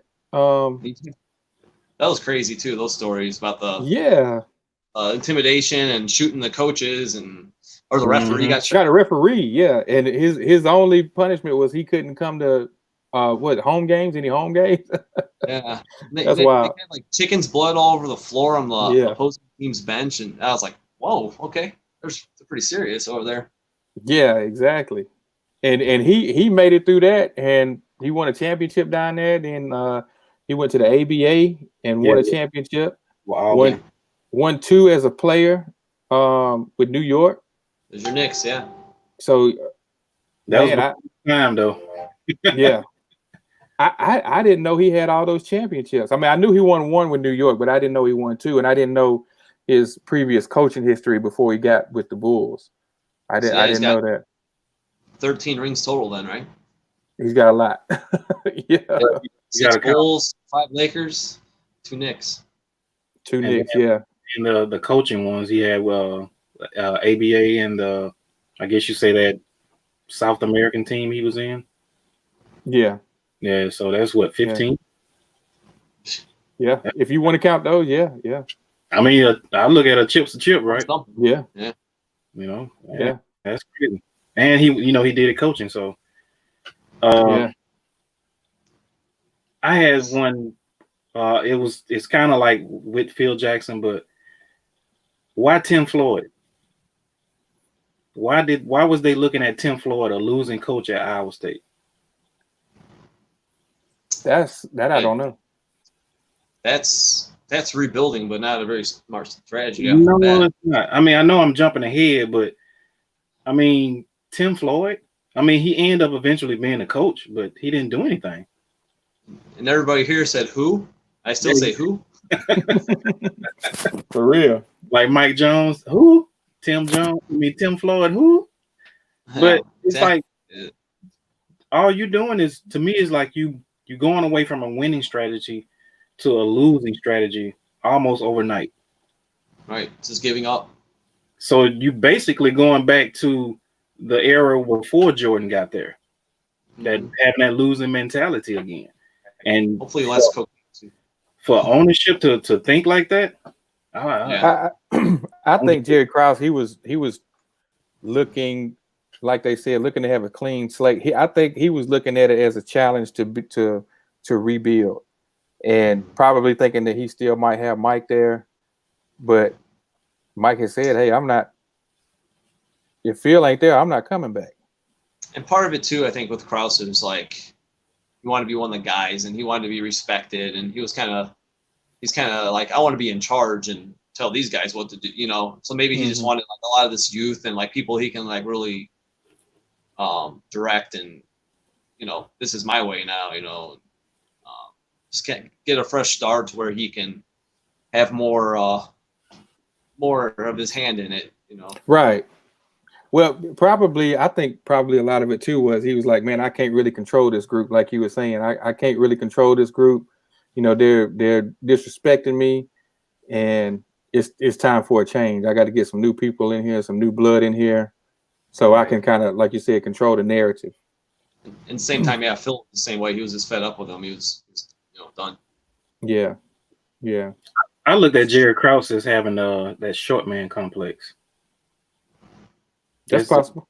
That's how I looked at him. Because you got to think, Jordan and Pippen was the only ones that really was clowning on him like that. Yeah. I'm like, let me get a cigar. No, it might stunt your growth. That type deal. Right. So I felt like, with Jerry Krause, he wanted that respect. You don't have the big deals, but you got the big pen. So you want. You got to give him his credit. He made moves to put people into place. You know what I mean? Mm-hmm. Oh, he's a brilliant GM now. Don't get it twisted. He is a great GM, but I just felt like he was so disrespected that he had to get rid of the whole team to show them that I can do this stuff again. So I'm in charge. It was a flex of you're not. I don't give a shit, or part of my language. I don't care if you go 82-0. You're not coming back. You can win as many games this season, and you have no job here.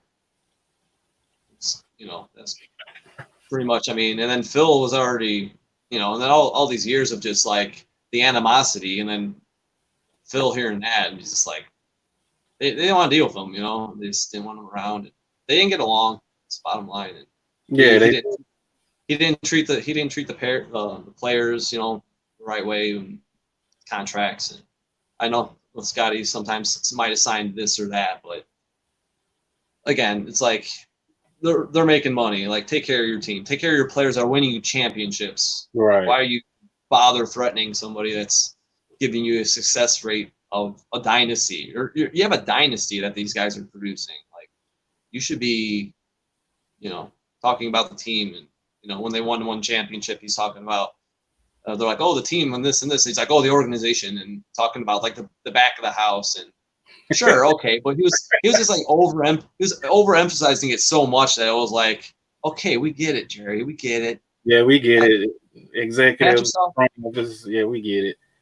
But pat yourself on the back and let's talk about MJ, because we don't want to hear about you and exactly. we don't want to hear about your payroll and your what you guys ordered last week. And you know, it's like it's not what we want to. That's not what we're here for. Right. Moving on to the fifth episode, which personally was my favorite. When they started getting into his endorsement deal with Nike. Because Hop asked me, he's like, what's your favorite episode of the whole series? I was like, the fifth one, you know, hands down, in my opinion, you know, because of the whole sneaker deal and they moving on from that. In your eyes or your opinion, I know the answer. In your eyes or your opinion, do you think that there would be, if Jordan never signed with Nike, anything, would we be here even talking about sneakers? That's a great question. If it wasn't for him signing with Nike. You know, it's like they had this whole thing about what the Jordans would look like with Adidas, and it just didn't make any sense because like, you have to work for. I'm like I just kept scrolling. I'm like, oh my god. He changed. He was such an impact that no, things would not be the same. I don't think so. You know, these it was just the right timing of designer, of innovation, and masterful. Just unbelievable, like what Jordan did, and put it on a global scale. You know, right. Saving Nike, but Nike at the same time, like with the designers and the across the board with their flights, their forces, the Air Max, the trainers, like strong lineups. Like I put in my story, I think 2 days ago, this like the 88 lineup of shoes. Like this had a ton of cool sneakers coming out, and but it was, yes, they were successful outside of that, but Jordan really, he had the torch. You know, he kind of grabbed the bull by the horn, no pun intended. But without him, and you know, not that the Bulls had to win the championships because the line was even successful before that, obviously. Right. He saved Nike. And this is where I come in, and people always talking about. This is what I like to say, my perspective of greatest of all time. Like, yes, Jordan can be, you want to argue whatever about greatest player of all time, but I'm talking about on and off court. Nobody is greater than Jordan for what his impact with Nike, for what he did for the NBA, for the championships he won. It's the image he created, you know, with these brands, and then after the '92 Olympics, it's like taking it to like a global level. Nobody's ever going to do that again. It's not. It's here. You know, he brought it here. Like, you know, so that's where like the greatness is, like on and off the court. And, that's where, you know, there's no debate for me when you talk in that, you know, that aspect. 6 or 6 championships, sure, on the court, but right. His impact with Nike and Gatorade and every kid, like to this day, like wanting to be like Mike, wanting new Jordans, not even understanding what the heck they're getting, you know. But it's cool. It's still relevant. It's still cool. 30 years from now, I can't imagine many people saying, "Damn, these LeBrons are cool. Like, I really need them. Like, are they gonna be retroing them like this?" To the level, maybe, but not to the level, to the billion-dollar industry, that the billion-dollar industry he's created. I mean, we're sitting here talking for almost 2 hours about it. You know, that's exactly. It's not. It's there's no comparison. There never will be. You good, Hop? Can you hear me? Yeah, we can hear you. Can you hear us? Okay, I can't. I thought I'm gonna have to leave and come back, man. All right. Well, he'll get it together and he'll come on back. I know I've asked this question to a lot of people, that's like sneaker passionate people. And with me, if he didn't sign, everything you said is totally what I would say. But if I'm gonna add a little bit. If he didn't sign, you got to think about it. The Adidas would still be probably number one in my book because they were pushing the envelope. Converse will be up there. Reebok will still be where it was before he got there, even with that the pump innovation that they came out with in '89. Right. The lighter materials that they was using on sneakers. I have this conversation with a lot of guys, on IG and stuff. If it wasn't for him, I mean, you ever seen that documentary that came out in 2005, Just for Sneakers? And there was a guy on there called Scoop Jackson. Oh yeah, sweet, yeah. He said it best. You got this oblong company, and you got Mike, and you got this upstart designer. He said, "Who does that? Who did that? Only God did that." Right. If he didn't put that, it looks crazy. It was. If he didn't put that together, none of this would be. We wouldn't even be talking about Mike. Right. Mike would be signed with maybe Adidas or Converse, either one of them, and I don't think the line would. Even Adidas said they was not ready to give him his own shoe. Our innovation is not. Right. So Exactly. how long would that last? Right. With the air insoles design, it was like the insole innovative. I was just talking to my guy Seth about that. I forgot the guy's name, slipping my mind, but he created the air insole, and then the designer, following, with Tinker and making these. Is this all the right timing? Oh, you talking about Peter Moore? No, the actual air insoles. Yeah, Peter Moore designed the Jordan. Oh, it was outside intent. I can't remember the guy's name. Yeah, I can't remember his name, but I know exactly who you're talking about. I mean, it was just like the technology advancement of the creation of the air, and then these way ahead of their time. Tinker Hatfield. I mean, I look at like the Air Stab. Like people don't even kind of forget about this. The runner, the Nike Air Stab.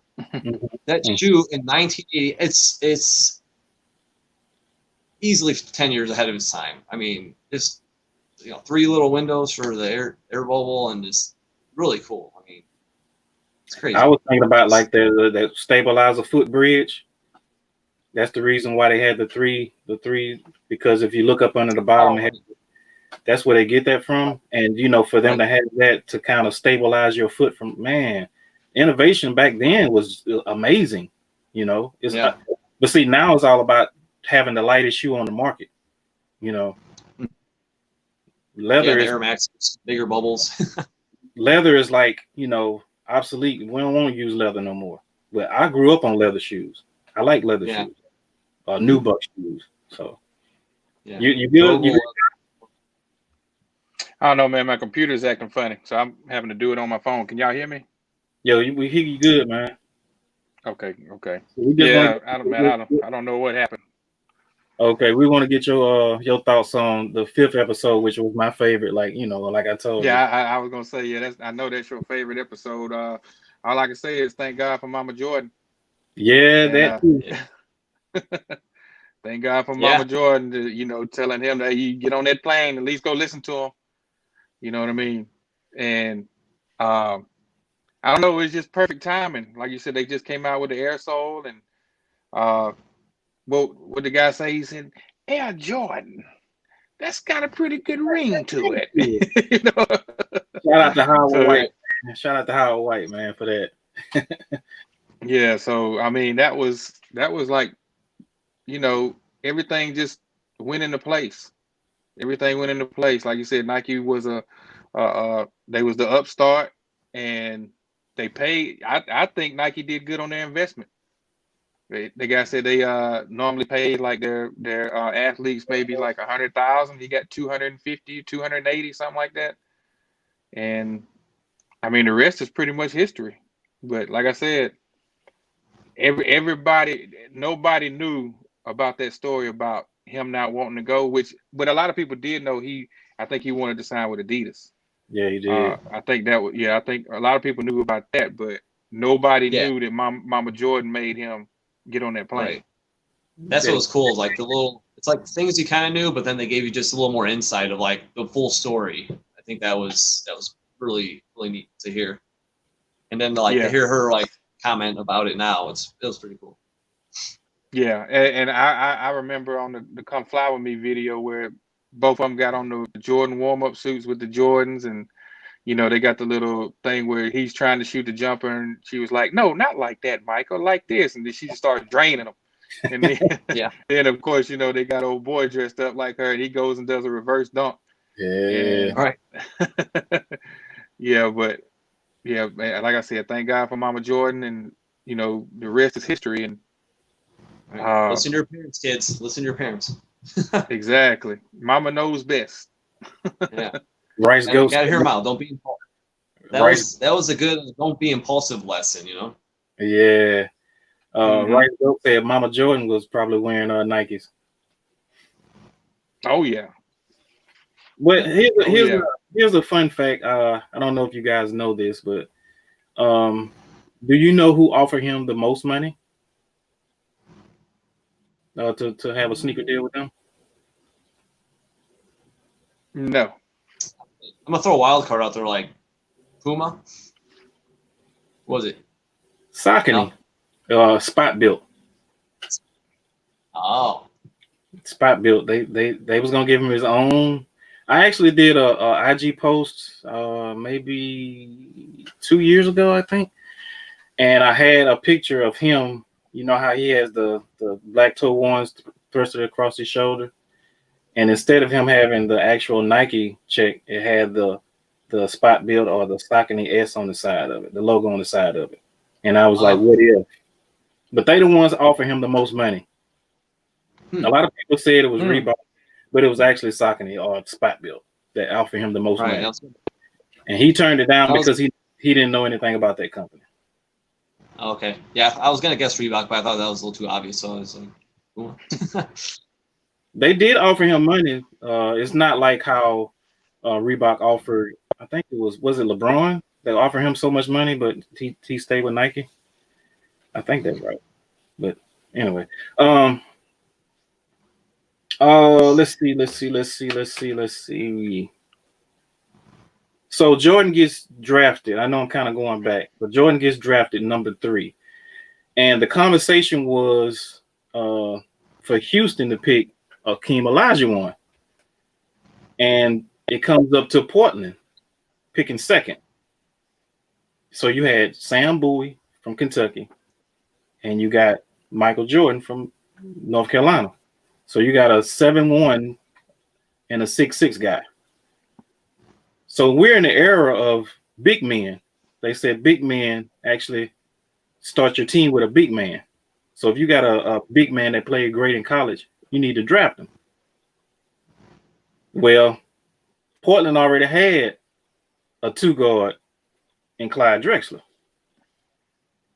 Now, a lot of people are going to say Portland probably shooting themselves in the foot right now. But they had to go with what they did.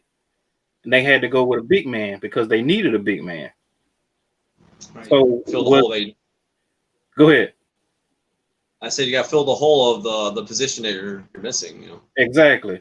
So was Chicago a great fit for Mike? I think so. Yeah, I mean, obviously, I mean, history says, but I mean, at the time, I think they knew he was going to be a great player, but not to the level that it turned out to be. You know, 'cause he was still developing, obviously, at the the championship winner and everything. But I think within they knew it really quick. Actually, I was actually just reading a Bulls book like last week, and they're talking about practice and like right off the bat, like within a few practices, like the veterans were like, "Holy crap! Okay, like this guy's gonna take the lead." You know, it wasn't like a long time. I mean, yeah, sure to get to his name and everything, but they knew. I think they kind of knew they had something special right off the bat. Maybe not to the level that it obviously blew up to, but the talent and the hunger and all that was there that they could see. Well, I think going back to what I remember on the show, they drafted him before the Olympics. Exactly. Before the and they said after the Olympics, Jordan became. I put it to you like this: if the Olympics happened before the Bulls drafted him, I don't think the Bulls would have got him. I think one of those top two teams, the other two teams would have grabbed him because they would have seen how he was, and when you got Bobby Knight saying that he's the best talent he's ever seen, yeah, could their mind. You know what I'm saying? That's pretty big, So the Bulls definitely needed him because they was definitely rebuilding. I mean, they was a number 3 pick, but like you said, Clyde the Glide was in Portland. Hakeem was the man. Mm-hmm. Even the Bulls guys said that, hey, I would have picked Hakeem. Yeah, I think every team would have. And after the Olympics, and then when Jordan went to the Bulls, the guy that drafted him said he got a call. Remember, he said he got a call. He said, "Well, I'll tell you this: you didn't miss this draft." Yeah, you missed it. Yeah. So I it was just, once again, it's about timing. So, like I said, if the Olympics would have happened before the draft, the Bulls wouldn't have got him. Nah, because a lot of people they realized what they had. Right. Thank goodness they. Yeah, exactly. I'm very very happy with the outturn, but yeah. And then the funny thing in retrospect, to see the 2 years that Jordan stepped out, who wins the title? That was the next subject. Exactly. Yep, Houston. Which I hate that Game 7 of 1994 NBA Finals. John Stark went 0 for 7 from 3. Man, I wanted to choke the dude. What was the final score? Pressure. Yeah. What was the final score? That would have made a difference if you hit a couple. Oh yeah, because it was a close game. Right. So if you hit like half of them, then they probably would have won. Probably would have. I mean, Game 7, they probably would have. But I think it was just Houston's time. They had the right team. Welcome back, House Flair. Yeah. Can you see the chat? Hot? Nah. Okay. So let's get into his baseball years. So what's your thoughts on him actually, leaving the game at his prime and moving on to baseball? Yeah, I was sad. I was very sad. But the silver lining was he was sticking with Reinsdorf because he owned the Bulls and still owns the White Sox, and it was kind of cool that he was going to stick with the White Sox instead of going to another team. So he felt comfortable, I think, with that, and maybe that he'd be treated fairly and have an opportunity to kind of just do it internally through the same owner. So yeah, like I mentioned earlier, I am a Sox fan, so it was good. It wasn't the same, obviously, but I was happy when he came back to play. But people badmouth his baseball, but he took it seriously. It was something that he really wanted to do, and just kind of to his father's tribute and take his mind off of. It was a smaller scale. You could tell when he's with the minor league guys and those behind the scenes, and they're joking around. It almost felt like high school ball. Just kind of had a different feel to it than he was experiencing with the Bulls the last 3 championships, and it was kind of neat to see. He just kind of fit right in there, and he got pretty good. Like Terry Francona was talking about how he probably could have made it to the pros, but that White Sox season got the whole league obviously got the strike, but the Sox, I was going to say, the Sox were really good in '93, so I'm hearing this that he's getting good and this and that, and then we have the strike, and I'm like, what if the White Sox get really good? Okay, all right, we're already good, '93, and Toronto, the Blue Jays, bastards, knocked us out. And what if '94? We make it to the World Series, and Jordan plays the NBA Finals this year, and then he goes and plays the World Series the next with the White Sox. That was kind of a thought in my head, like with the what ifs. So how crazy would that have been? If he actually made it to the team and was like an impactful player in the pros. But as we all see,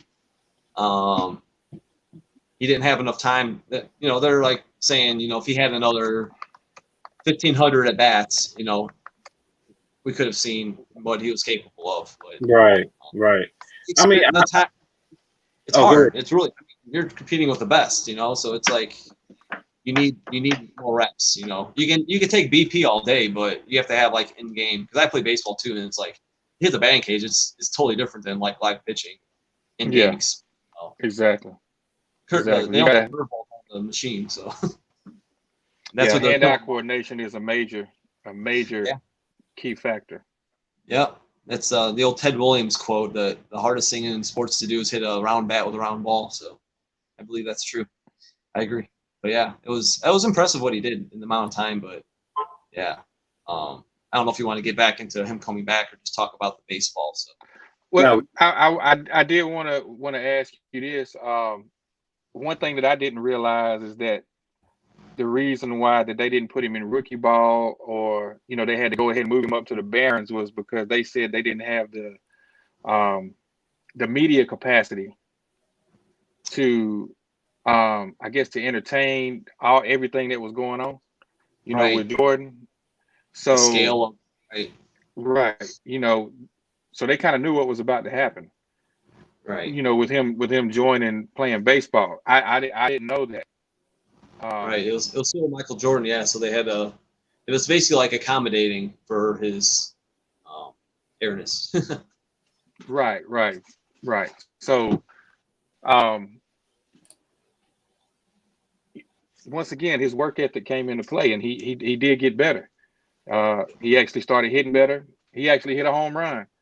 And who's to say that he wouldn't, if the strike hadn't happened, who's to say that he wouldn't have made it to the big leagues? And another thing that kind of I thought about is like that year when they had the strike and they wanted to use replacement players. I remember that. But Jordan, he took so much pride in not wanting to get to the league that way that he walked out also.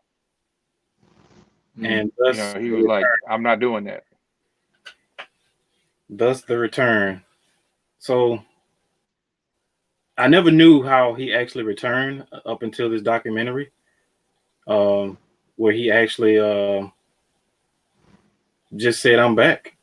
He was at a game, and next thing you know, he's saying he's coming back. So what's y'all thoughts on him actually coming back? What was that? Is it 17 games left in the season or something like that? It sounds about right, yeah. Yeah, it's a little over the second half, I believe, right? Okay. So it's like what, March 17th or something like that he came back? Yeah. Yep. Indianapolis. Playing the Pacers. That's your squad. The Pacers ain't that's your squad. Love the Pacers. Season ticket holder. So how did you look that first game back? In y'all eyes? I'm sorry, you're cutting out. I couldn't hear you. Oh, I was saying, how did he look that first game coming back against Indiana? As far as the way I mean, it was great to see him on the court, and he didn't perform as we would want him to, and it was kind of expected, I think, just because he's just getting back to the grind, and unfamiliar teammates, dribbling a basketball again instead of playing catch. So yeah, it was like, yeah, of course you want him to win, and actually I think it was a pretty close game too. So we did lose that one, but it was just refreshing to see him back, and I knew it was going to take a little time to get back in the groove of things. But for me, like the moment that I knew he was back, like, because you had your doubts, and he wanted to prove everybody that he still had it, and for me, like, people always talk about New York against the Knicks when you put up 55. But before that was Atlanta. And I was at my grandparents' house, and I was sitting right at their bar and watched the whole game. And oh man, right when he comes down, that last second game-winning shot, he takes it and right from the corner of the free throw line, hits it, gives a little fist pump, and just runs right into the tunnel. I'm like, that's it. He's back. I'm like, that's it. That was the moment for me. It just runs chills up my spine. That moment, that the buzzer beater, and it's like he still has it. Because it had been a little bit of time. Not that I was in doubt ever, but that was like the defining moment for me that MJ was back. Right. He is here, and he's gonna kick some ass. So that was awesome. Then he put up 55. A few days later. So. Don't say the team, please. Please don't say the team. Yeah. His favorite arena. Exactly. What you think? What you think, Hop? Here's a question for you guys, though. Go ahead. Where was Jordan's highest point average? I saw this the other day. His highest point average in what arena? I would say Cleveland. Mm-mm. Okay, you can say Cleveland. How about you, Black? I say New York, Madison Square Garden. So that I was gonna guess. It was a Spectrum, Philly. Oh, really? Yeah. I was like, man, he used to dominate in Philly. So yeah, I think it was like 39 and a half or something. Yeah. Damn. Wow. Never knew that. Yeah. All right. Yeah. And it was actually, I pulled out my VHS tapes the other day, and it was like the retirement. I think it was on there. I think that's where I saw it. So I'm sure it was maybe that. I don't know if those numbers changed or not, but at the time that was during the 93. Oh no, wait, it was a 98. Yeah, it was a 98. So yeah, it was a Spectrum. I was like, I can't remember which it was before or after, but yeah, that was his highest average. So he used to dominate Philly pretty heavily. I just know when he come to New York, man, he always scoring over 40 points. So yeah, that's why I said New York. It's like when he comes to town, man, he gets all the fanfare. He just I don't want to talk about that no more. Anyway.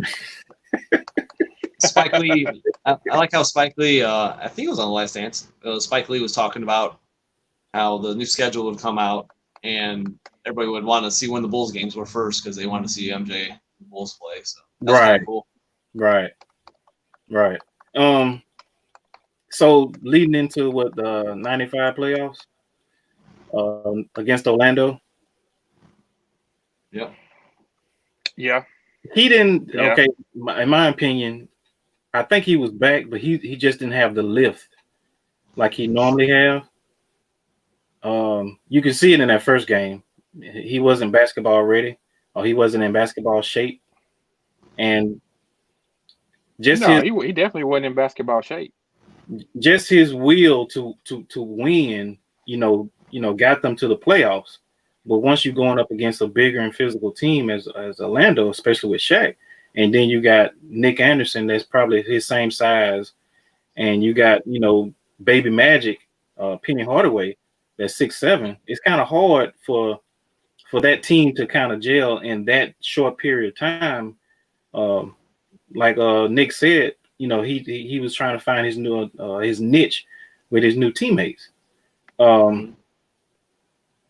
The fact that he got ripped by Nick Anderson, it was like one of those, that ain't that ain't no, remember Nick Anderson said, that's not Jordan because that's 45. That's not 23. And so when he came back, he had the 23 on. And it's it's like he changed. So that lets you know right then, his mentality was coming back. Damn getting fined for, pulling the shirt, the jersey from the Raptors, the number from the Raptors. But that shows you his mentality of, okay, I got to get back into this. I wasn't getting, how can you say it? I wasn't getting no kind of competition. No, that's not the right thing to say. It was his first challenge. I think it was more superstitious. It was not a challenge in baseball or nobody, putting him up to a challenge in baseball as opposed to basketball. Right. That's what I was getting at. And when Nick Anderson said that, it was like, oh, challenge. So he came back with the 23. It was like a totally different person. So even though they lost that, it moves forward to right after that, they went right into the weight room, just like they did with Detroit. So that's when they came up with the 96 team that went 72-10.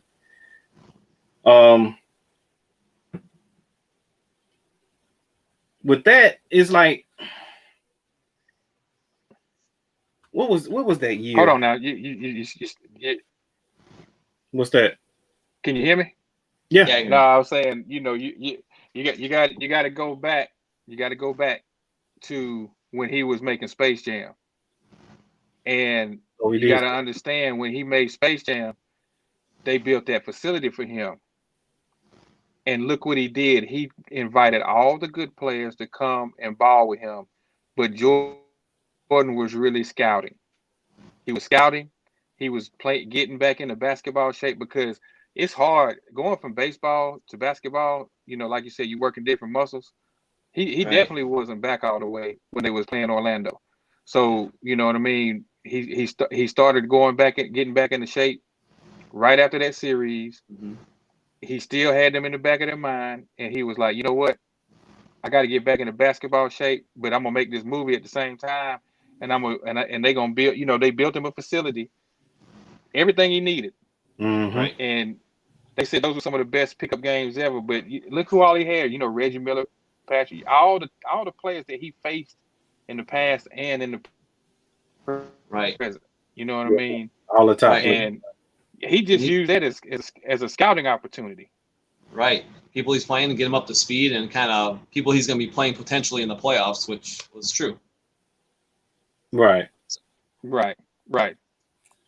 So, yeah, that right there, I think, is really what got him into shape for that 72-10 season, because when that 72, when they came back from that 70, when they came back, to me, Jordan, he looked better than ever to me because he switched his game around.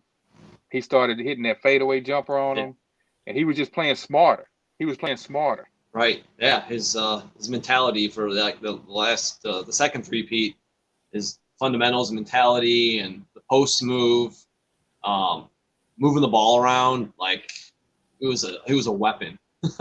he had little weapons around him to really make that team why they won 72 games that season, and they were out for blood because they lost to Orlando, and they swept Orlando in '96 playoffs. I think they did. Yeah, I mean, it was like they were just scraping by to try to get a victory. A year prior, it was really impressive. I was like, wow, all right, yeah, this team is. Well, you knew from the regular season that it was on, so they were not the underdogs going into the playoffs against Orlando the following year with that record. No. The tone was set. No. Yeah, the tone was set. Yeah. What was you gonna say, bro, about the 72-10 season? I just had to bring up the Space Jam moment because to me that helped prepare him for what he was facing that 72-10 season. You know what I mean? Like I said, he scouted all them players, and he coerced them to come over there. He was like, "I'm listening to do my scouting report. We're gonna scout these players, and I got an edge on them now." Right. Was the 72-10 year? Was that the year LeBradford Smith scored 37 points on him? Oh yeah, because they covered that. They didn't. I mean, they didn't lose the game. I don't think because it was a back-to-back. Right. I thought that was in the first three-peat. I can't remember when that. I can't remember. I can remember if it was the first three-peat or that 72-10 season. Yeah, I didn't remember that. I didn't know that story either. That was another good part of the Last Dance. That was kind of stories like that. You don't hear. But that's kind of crazy how he made it up. Yeah. Saying, oh, nice game. Oh, what you mean nice game? I'm finna score 36. I'm gonna score what you scored in the first half. Yeah. Motivation, right? That's crazy, man. Just to get himself motivated.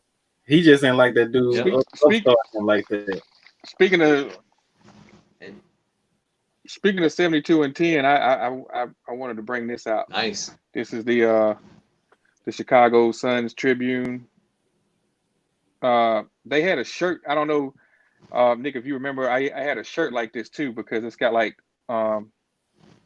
every picture of every game with the score.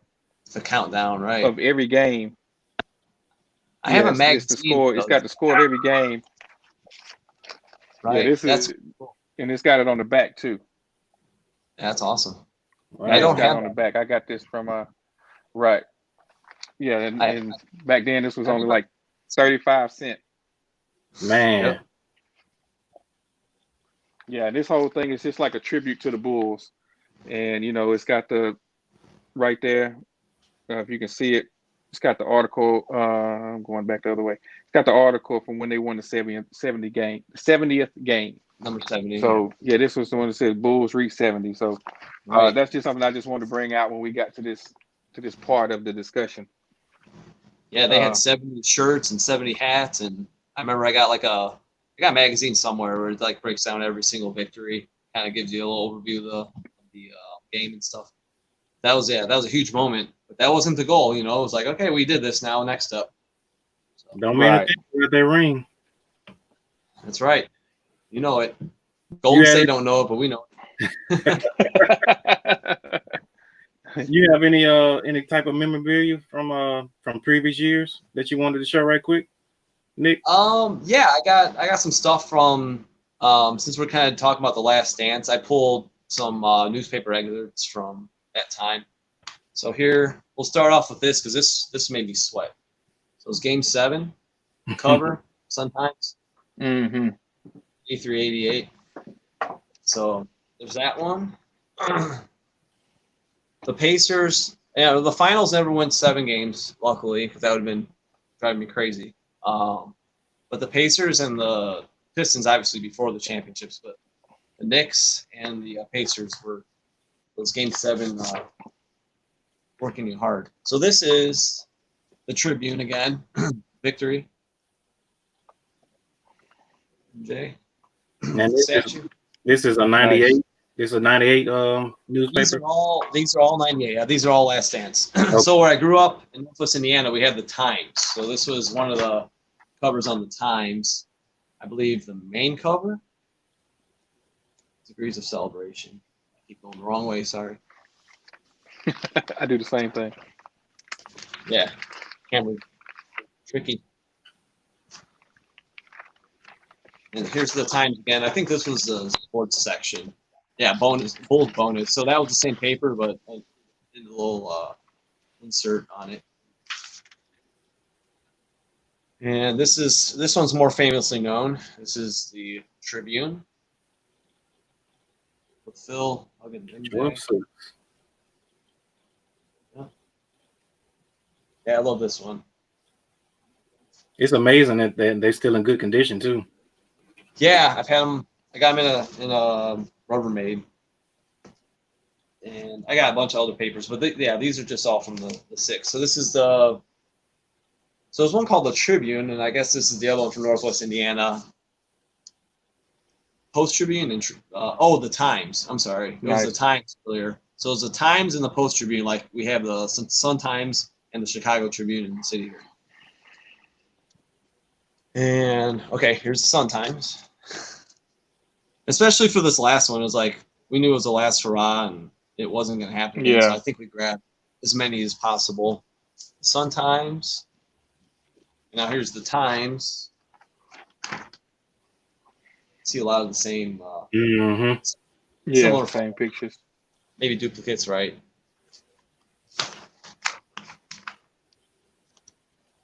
Six shooter. Full bonus 6-shooter, and I've got some on the back too. Steady and Nice. yeah. Oh, That's dope that you kept a lot of that stuff, man. yeah. I never Yeah. throw anything. My wife yells at me all the time. I'm a hoarder, but whatever. Here's some of the parade. The last rally in '98, Grant Park. Mm-hmm.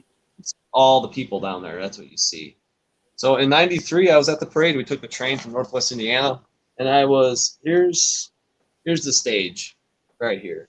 It's kind of hard to see there. I can see that little white cover in the. Yeah. I see it in the So distance. it's kind of hard to move. I was like right in here. Right, there was a bunch of newscasters that were like kind of lifted up, and we were right in front of Mark G and Greco. So that was a lot of fun. That was really cool. I remember it's like 100 degrees that day, and the Sun Times from the parade also. Oh wait, it pulls out. Shebang.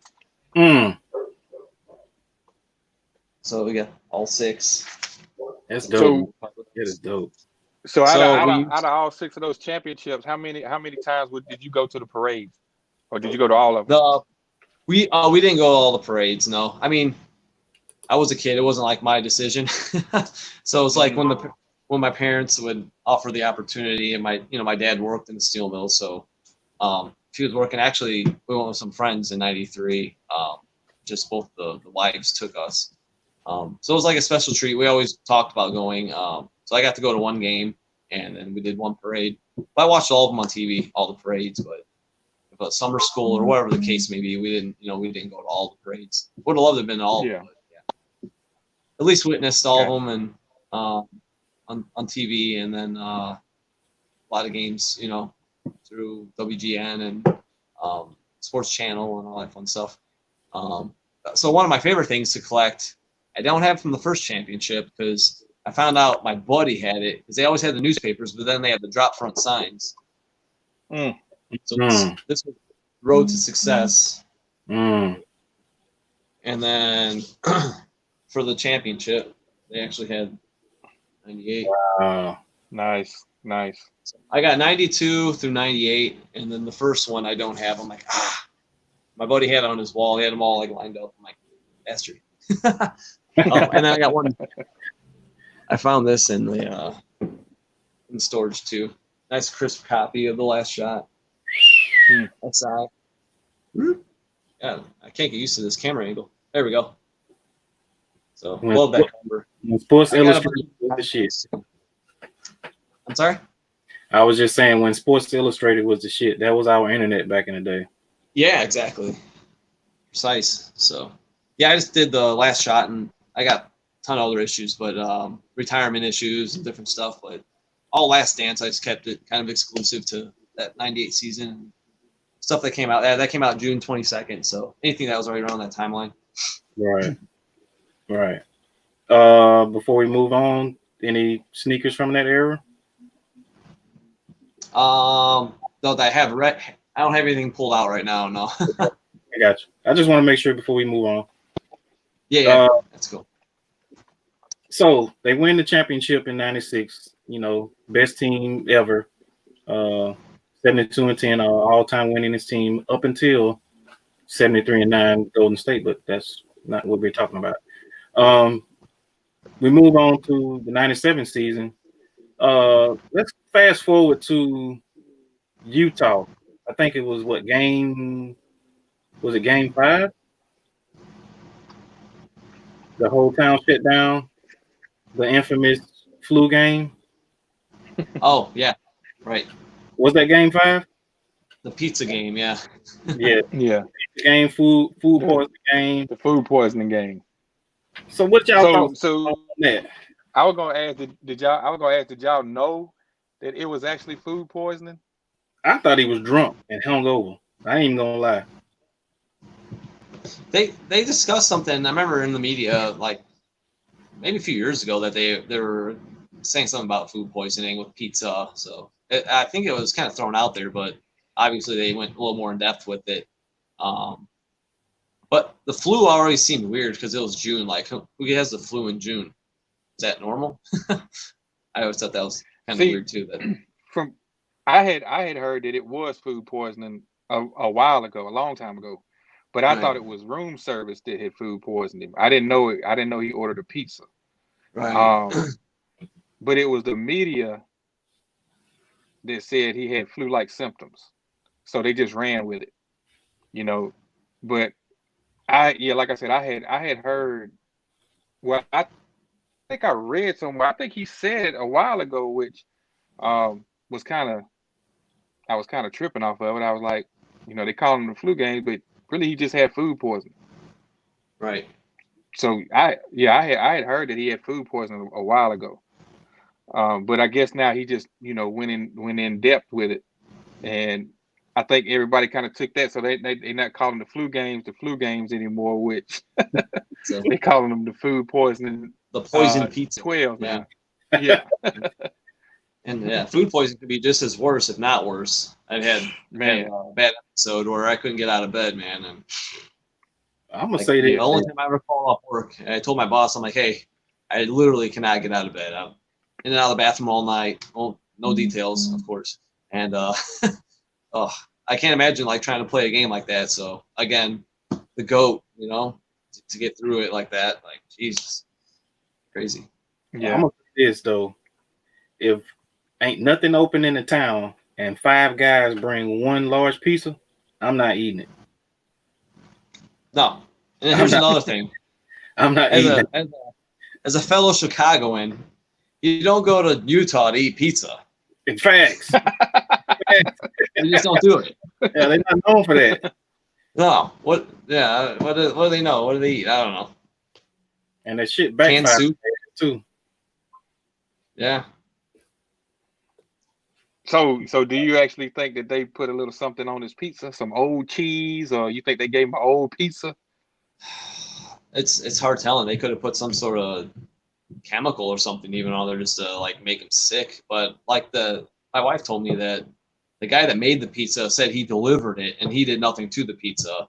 So it's like, but then like 5 other people there, what you think is suspicious, but at the same time, if we knew that Michael Jordan was in that room and we're working at the pizza place, we all want to go. So it's kind of a weird, kind of hard to point fingers, but he definitely got sick, Yeah. And yeah. I just think Utah pizza sucks that bad that everybody gets food poisoning.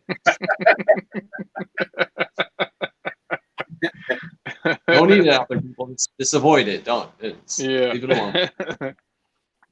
What else is on the menu? Yeah, for real.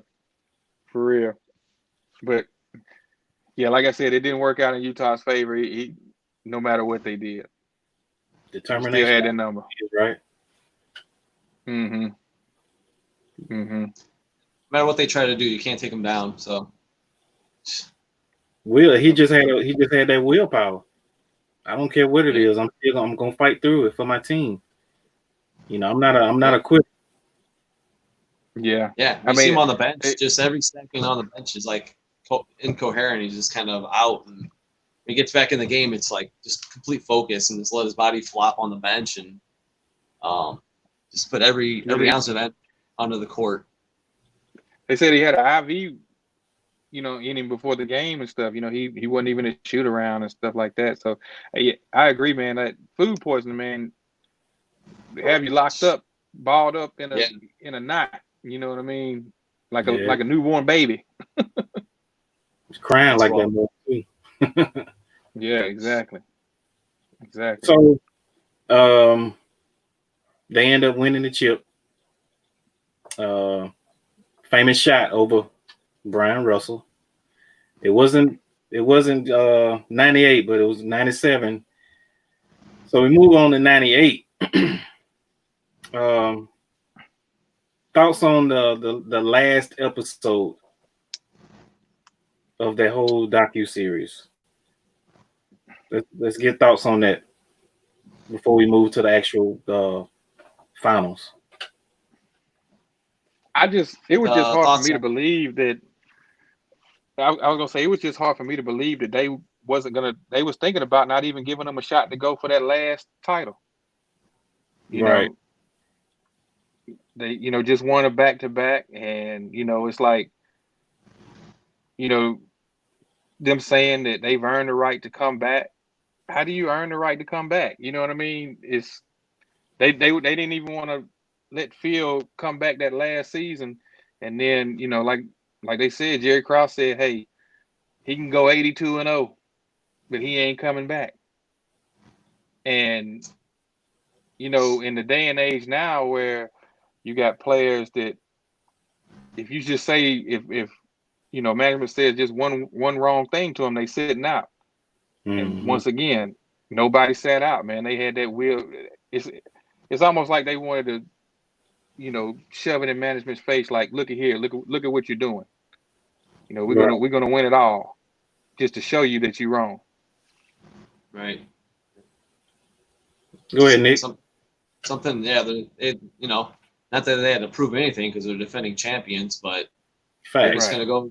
They're just gonna go do their work and do what they do best, and it's kind of. It was bittersweet, It was like when I was, it was like that last season. You knew I would try to catch as many games as possible, and you could tell the wear on the team. Everybody's getting a little older. There's still plenty of good play in them, but everybody's getting a little older, and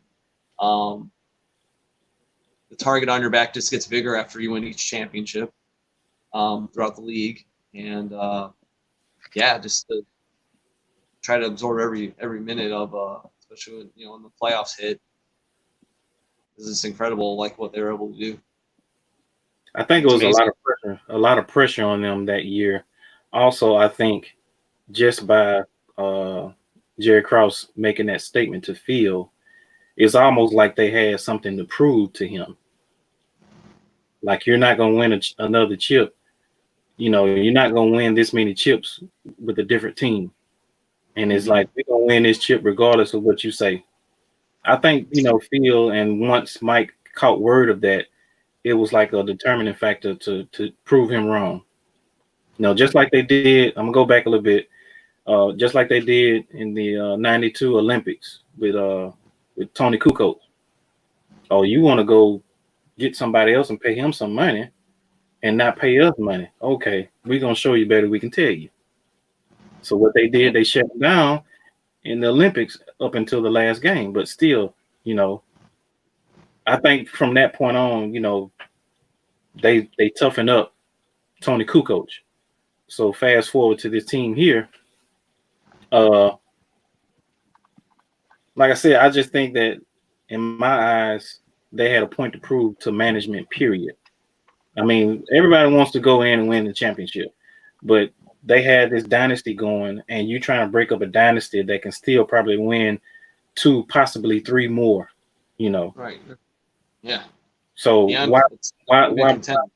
why break something, or why try to fix something that is not broke? So Krause and his pride, it wasn't like the Bulls were contenders. They were it. Right, so, right.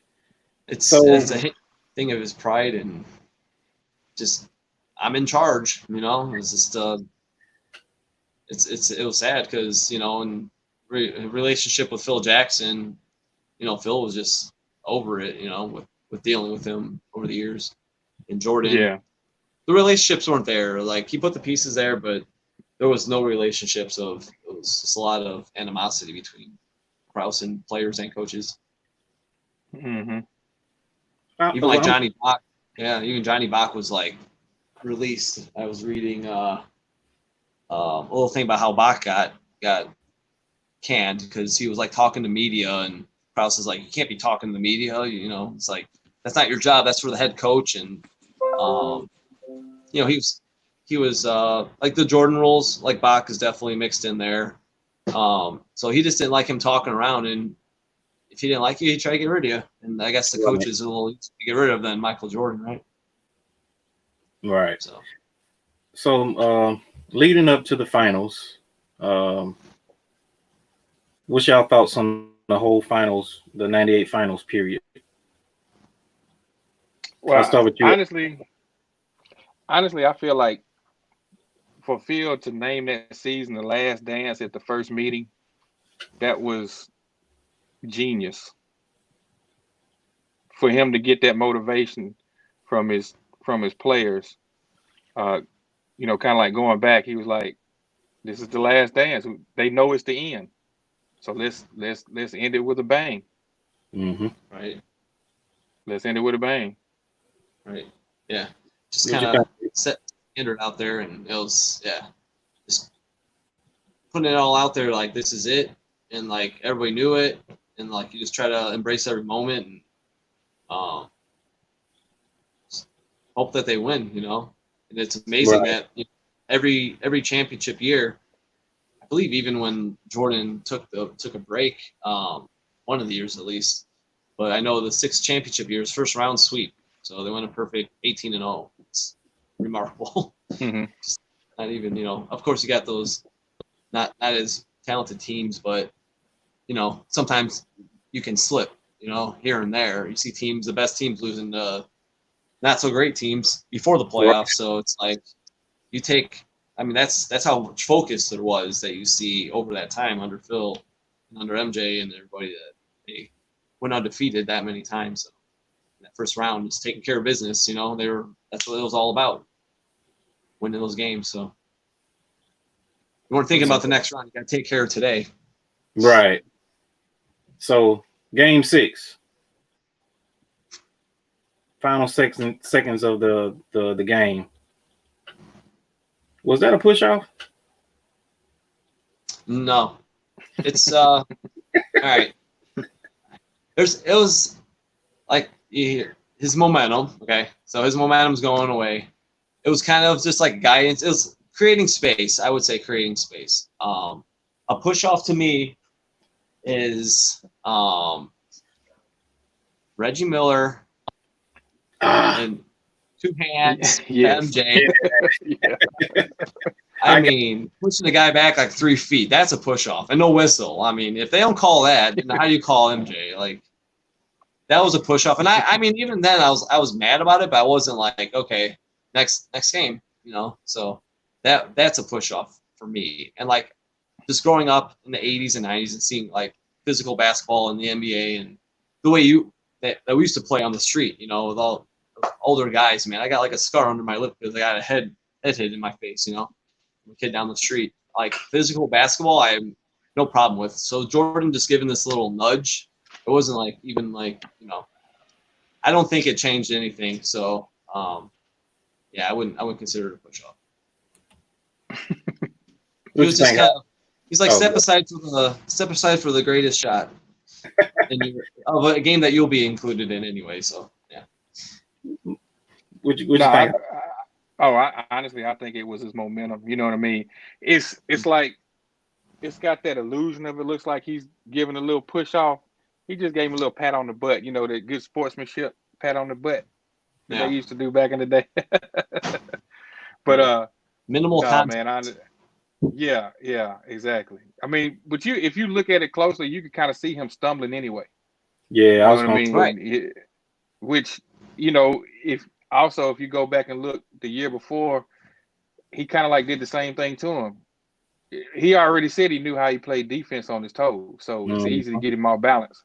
You know what I mean? So, right, he was kind of bent, kind of leaning over too, like he was kind of low, you know, the angle he was in. I mean, he was going that way. It was like Jordan shoved him that way or anything. So he was stumbling that way, and then Jordan just crossed over and made the shot. Right. It was minimal contact. Like, yes, keep going. Ooh, get out my way. Nothing but they win the chip.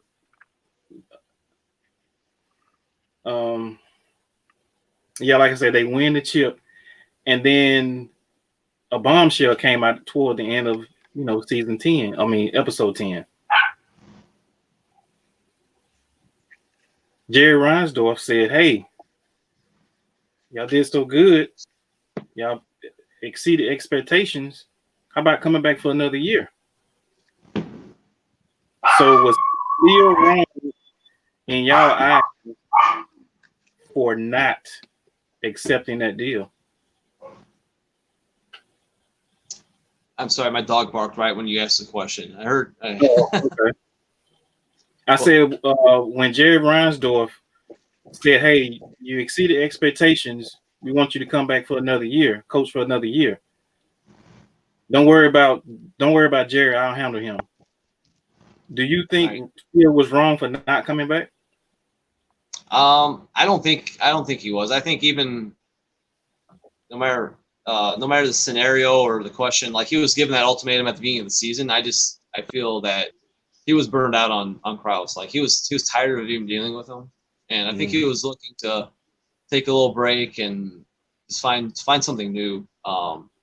New manager to be around, which obviously won 5 more championships with LA. I think he was just. It was. You could see it in the interview. It was like I think he was just content with it. It was time to move on. Let's close the books. Right. So, and for me, and for you guys probably too, I'm sure it's bittersweet because it's like storybook ending. Jordan hitting this shot.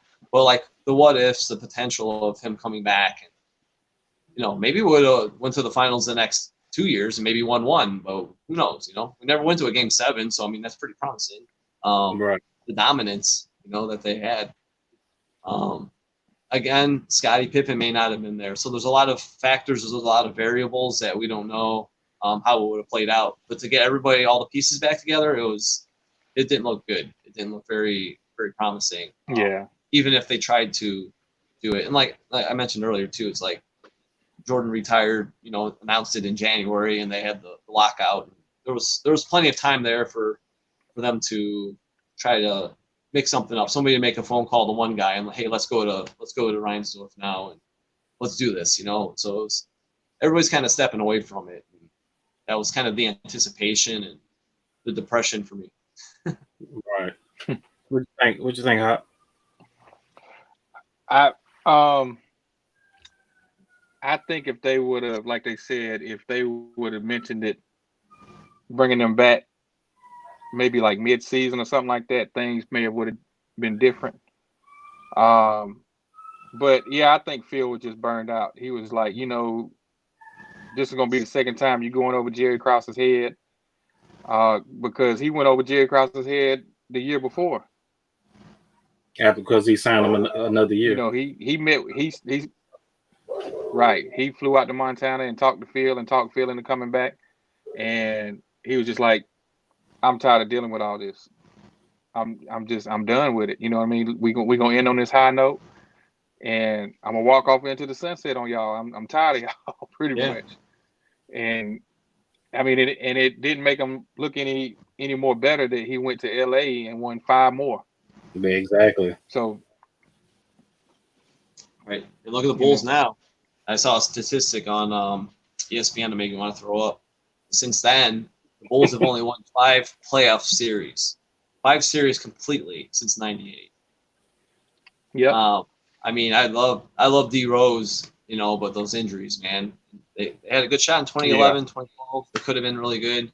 Mm-hmm. Once he went down, I mean, it's like having MJ go down. It's like, and I'm thankful for that as a fan, and I'm sure a lot of people like the broken foot thing, sure, very early on, and then no other severe injuries. I mean, it's just remarkable.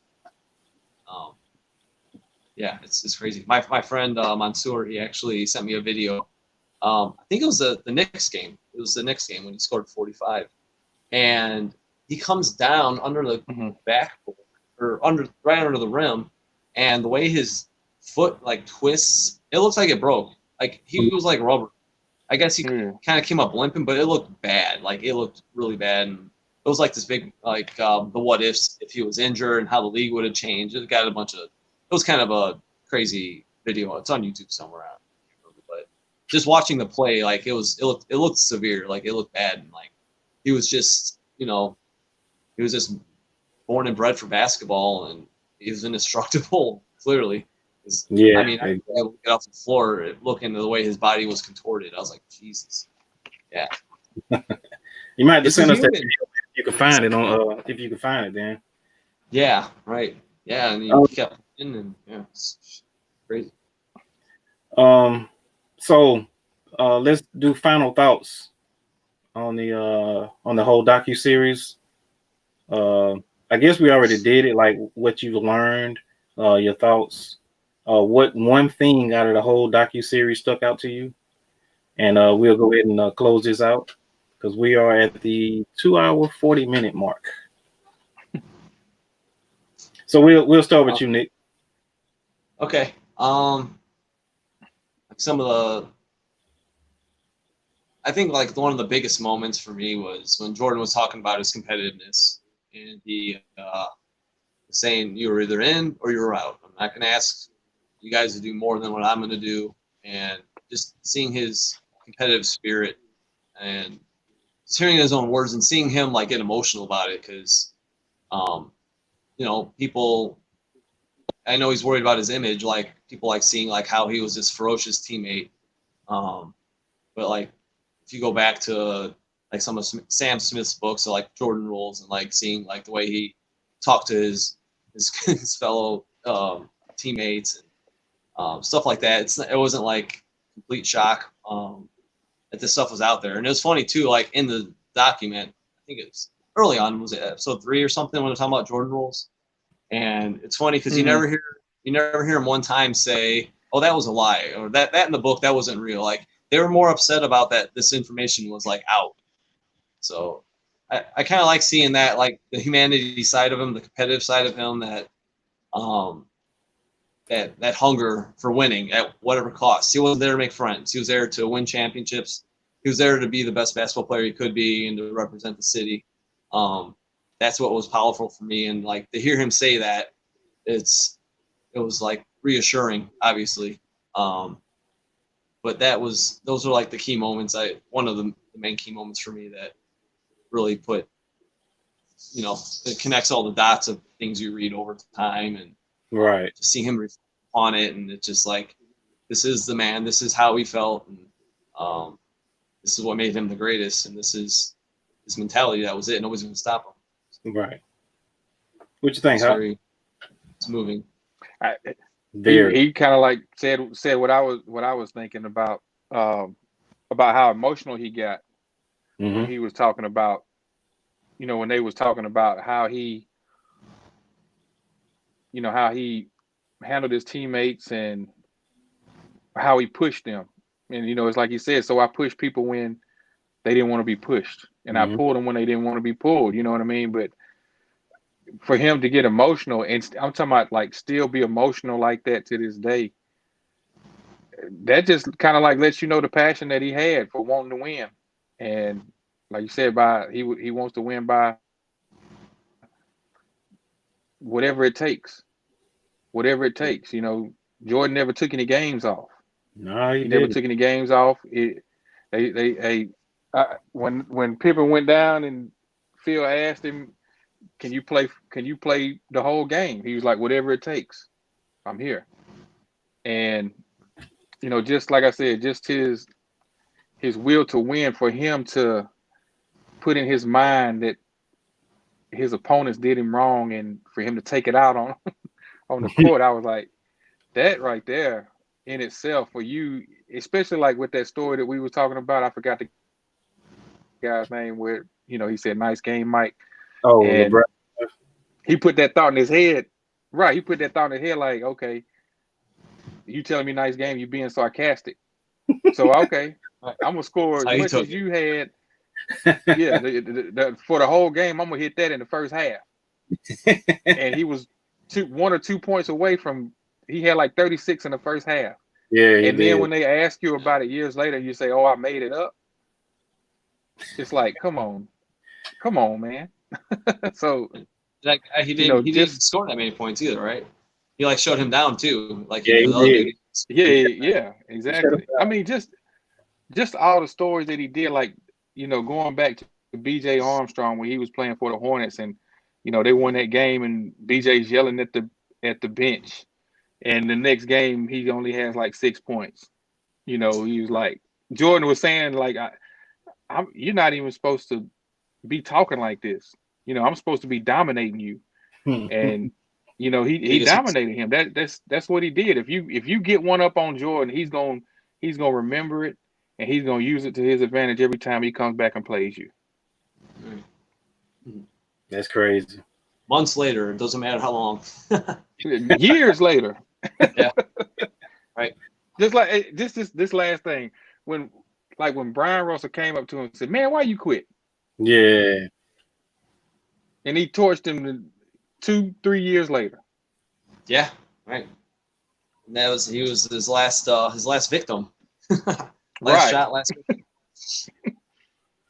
I think they would have learned over the years, but nobody learned. They kept testing him. Like, okay, he should have learned after that, the first game in the year before that, when he hit the shot on him and he did the fist pump. Right. Yeah. I think my thoughts on that was, first of all, it showed me, like you said, how emotional Jordan was about the whole game of basketball. You could see the passion that he has. He wasn't there to make friends. He was there to get to the ultimate goal, which was getting the chip.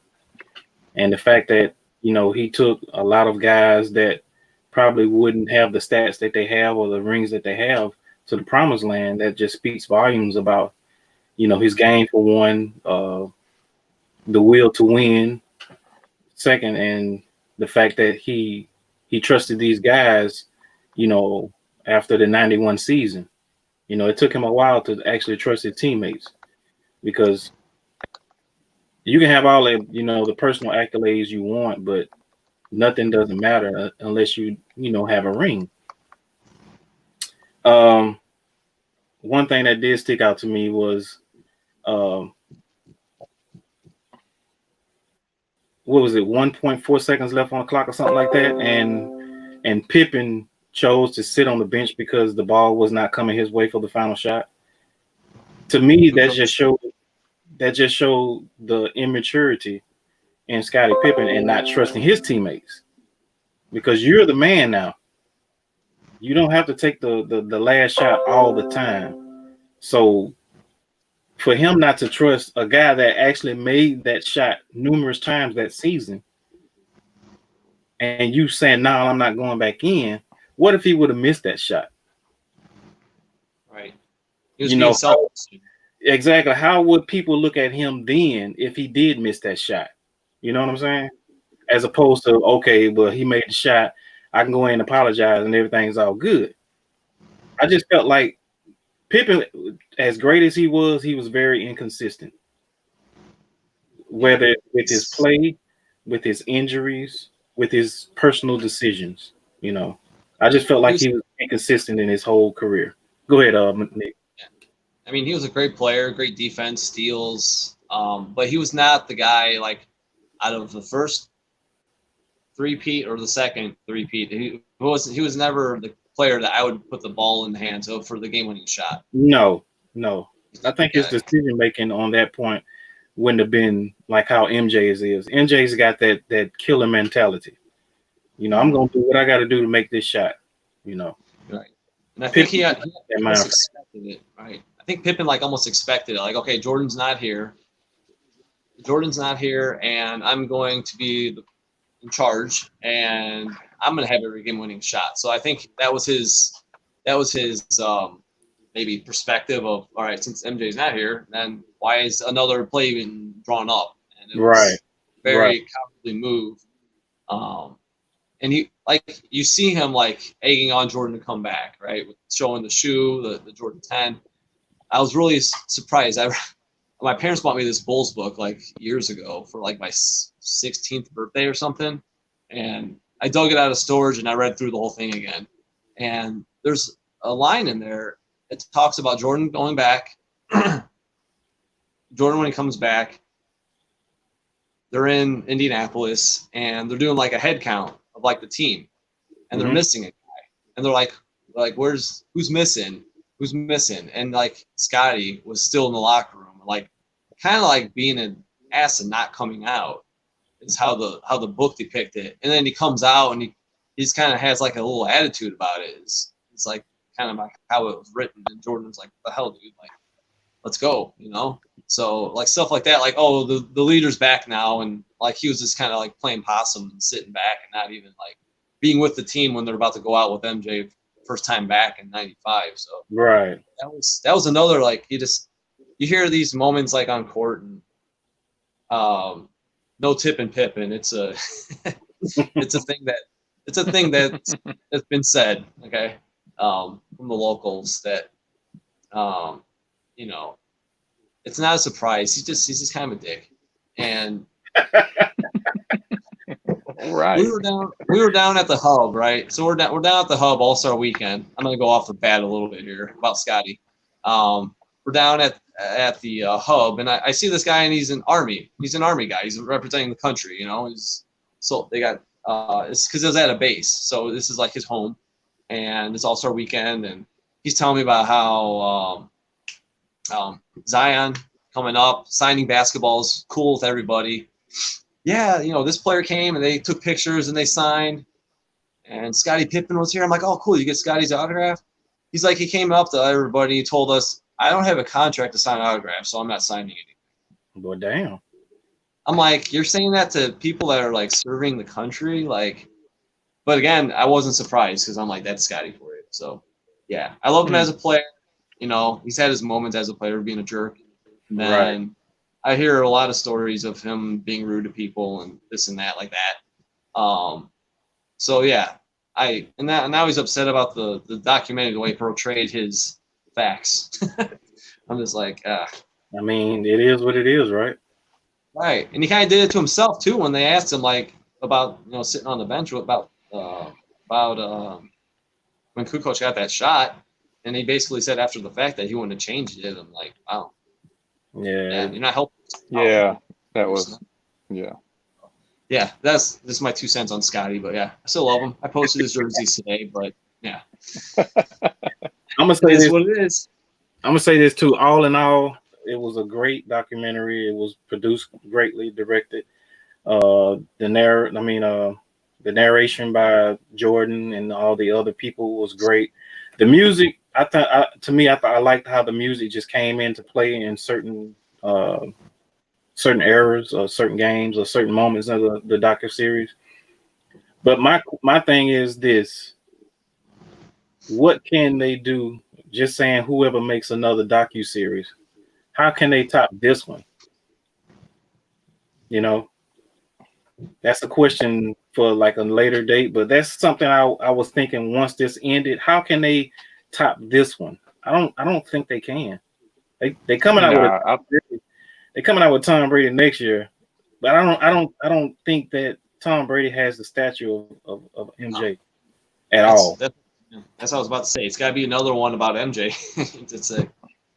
I thought about Kobe, but you really doing Jordan 2.0 now. You know, no disrespect to Kobe, rest in peace to him too. But it's like you can't. I don't think you can't make another docu-series that's gonna top this one. No, there's nothing bigger than MJ. So. Y'all have any other thoughts so we can go ahead and sign out? No, I'm good, brother. I'm good. Yeah. We covered a lot. Yes, we did. Yeah. Yes, we did. I didn't think we were going to cover this much, but we did, man. Well, go ahead, Nick, and shout your stuff out so people can find you. Where you at on social media? Yeah. My main account there's on Instagram at OG or Bust. And you can also find me and my fellow guys who at OG Support Group. So shout out to all my guys there. And it's been cool. Been a nice memory lane with you guys. Yeah, we appreciate it. You know, we had to get a Chicago night to come in, man, and you know, give us that actual experience, you know, of how it was back, you know, in that glory days of Chicago Bulls. in Chicago and being in Chicago. You know, I used to live in Chicago, but it's been so many years. It was way before MJ was even thought about coming to the Bulls when I was there. So we appreciate you for coming on, man. Hopefully we can get you back on for like another season, another volume, and we can just kick it about, you know, showing some sneakers, you know, your love for vintage and old school Jordans and Nikes. Sure. And man, it like you said, a blast down memory lane, man. So Sure. Hopper, you want to go ahead and shout your stuff out right quick? Yeah, you just find me on IG, man, HopDog18. Nick, man, thank you for coming on with us, man, and thank you for the invite. Yeah. I mean, we appreciate it, bro. We appreciate you, man, and y'all make sure y'all give OG or Bust on IG a follow, man. He does Instagram videos. He goes live on Instagram and shows, you know, a lot of the OG stuff that he has, and man, he's got a real pristine, in my opinion, a real pristine OG collection, man. He's he finds stuff, man, that I wouldn't even think, I wouldn't even know where to look at. And it's like, you're like a bloodhound, bro, when it comes to finding stuff like that. And I'm like, every time I watch you, you know, one of your live videos, it kind of takes me down memory lane when I had the shoes in high school and stuff too. So it's make sure y'all give them a follow, man, and also the OG support group, man. A lot of dope guys in there, know a lot of history on there, man. So once again, appreciate you coming on, bro, and you know, helping us out with this episode. Absolutely, it was my pleasure, guys. I'm down for it again. Just let me know. Yeah, we gonna do it again. Trust me. It was good. It was good reflecting back and finally meet you guys face to face somewhat here. And yes, sir. The new face. Some great memories. Yeah. Cool. Yeah. I want to give a quick shout out. I meant to do this earlier, but I want to give a quick shout out. I got to blow the screen up. But shout out to my guy, Rudy P. I'll see if y'all can see that right there. Rudy P. I am Rudy P on IG. He has his own podcast called Coffee and Donuts. It's on the Anchor. It's an Anchor app. You look up Coffee and Donuts. I think coffee. Let me blow it back up right quick. Coffee is spelled. Let me move my chain out the way. Like a cough. Got it. Yeah, like a cough, but just two E's. Dope dude. He's from here, but he lives in Charlotte, North Carolina right now, and he does a podcast like every Friday night. Like I said, on IG, I am Rudy P, and on YouTube, he is No Hesitation Films, and he actually did a documentary about it's called Southern Souls. It was like a sneaker documentary he did about, I think about a year ago. It's probably about almost an hour long, and it was dope. So y'all give him a shout out, man. I got this shirt. I was his 100th subscriber, and he sent me this out for a gift, and I appreciate him. I told him I was gonna give him a shout out. So y'all go check him out, man. Like I said, I am Rudy P on IG and No Hesitation Films on YouTube. Dope dude, dope podcast that he got going on. Like I said, once again, Nick, aka OG of Bus, appreciate you for coming on, giving your knowledge, your wisdom, and your perspective on the whole Last Dance not podcast, but Last Dance docu-series, and just giving us that insight of how it was in Chicago at that time. You're definitely coming back on for another volume. Appreciate you. To my brother at the bottom, Hot Dog, love you, bro. To the chat, bro. Everybody that came in the chat, man, appreciate you for rocking with us this long. Hey, we didn't know, but hey, good thing. It's hard to leave good things. It's hard to end good things, man. So with that being said, man, y'all be safe out there. Even though they lifting a lot of the states from this pandemic, y'all still be safe. Wash your hands, wash your ass, wear your mask, be careful, look out for your family, tell them you love them.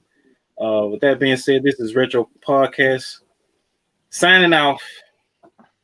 We out. Peace. Guys, take care.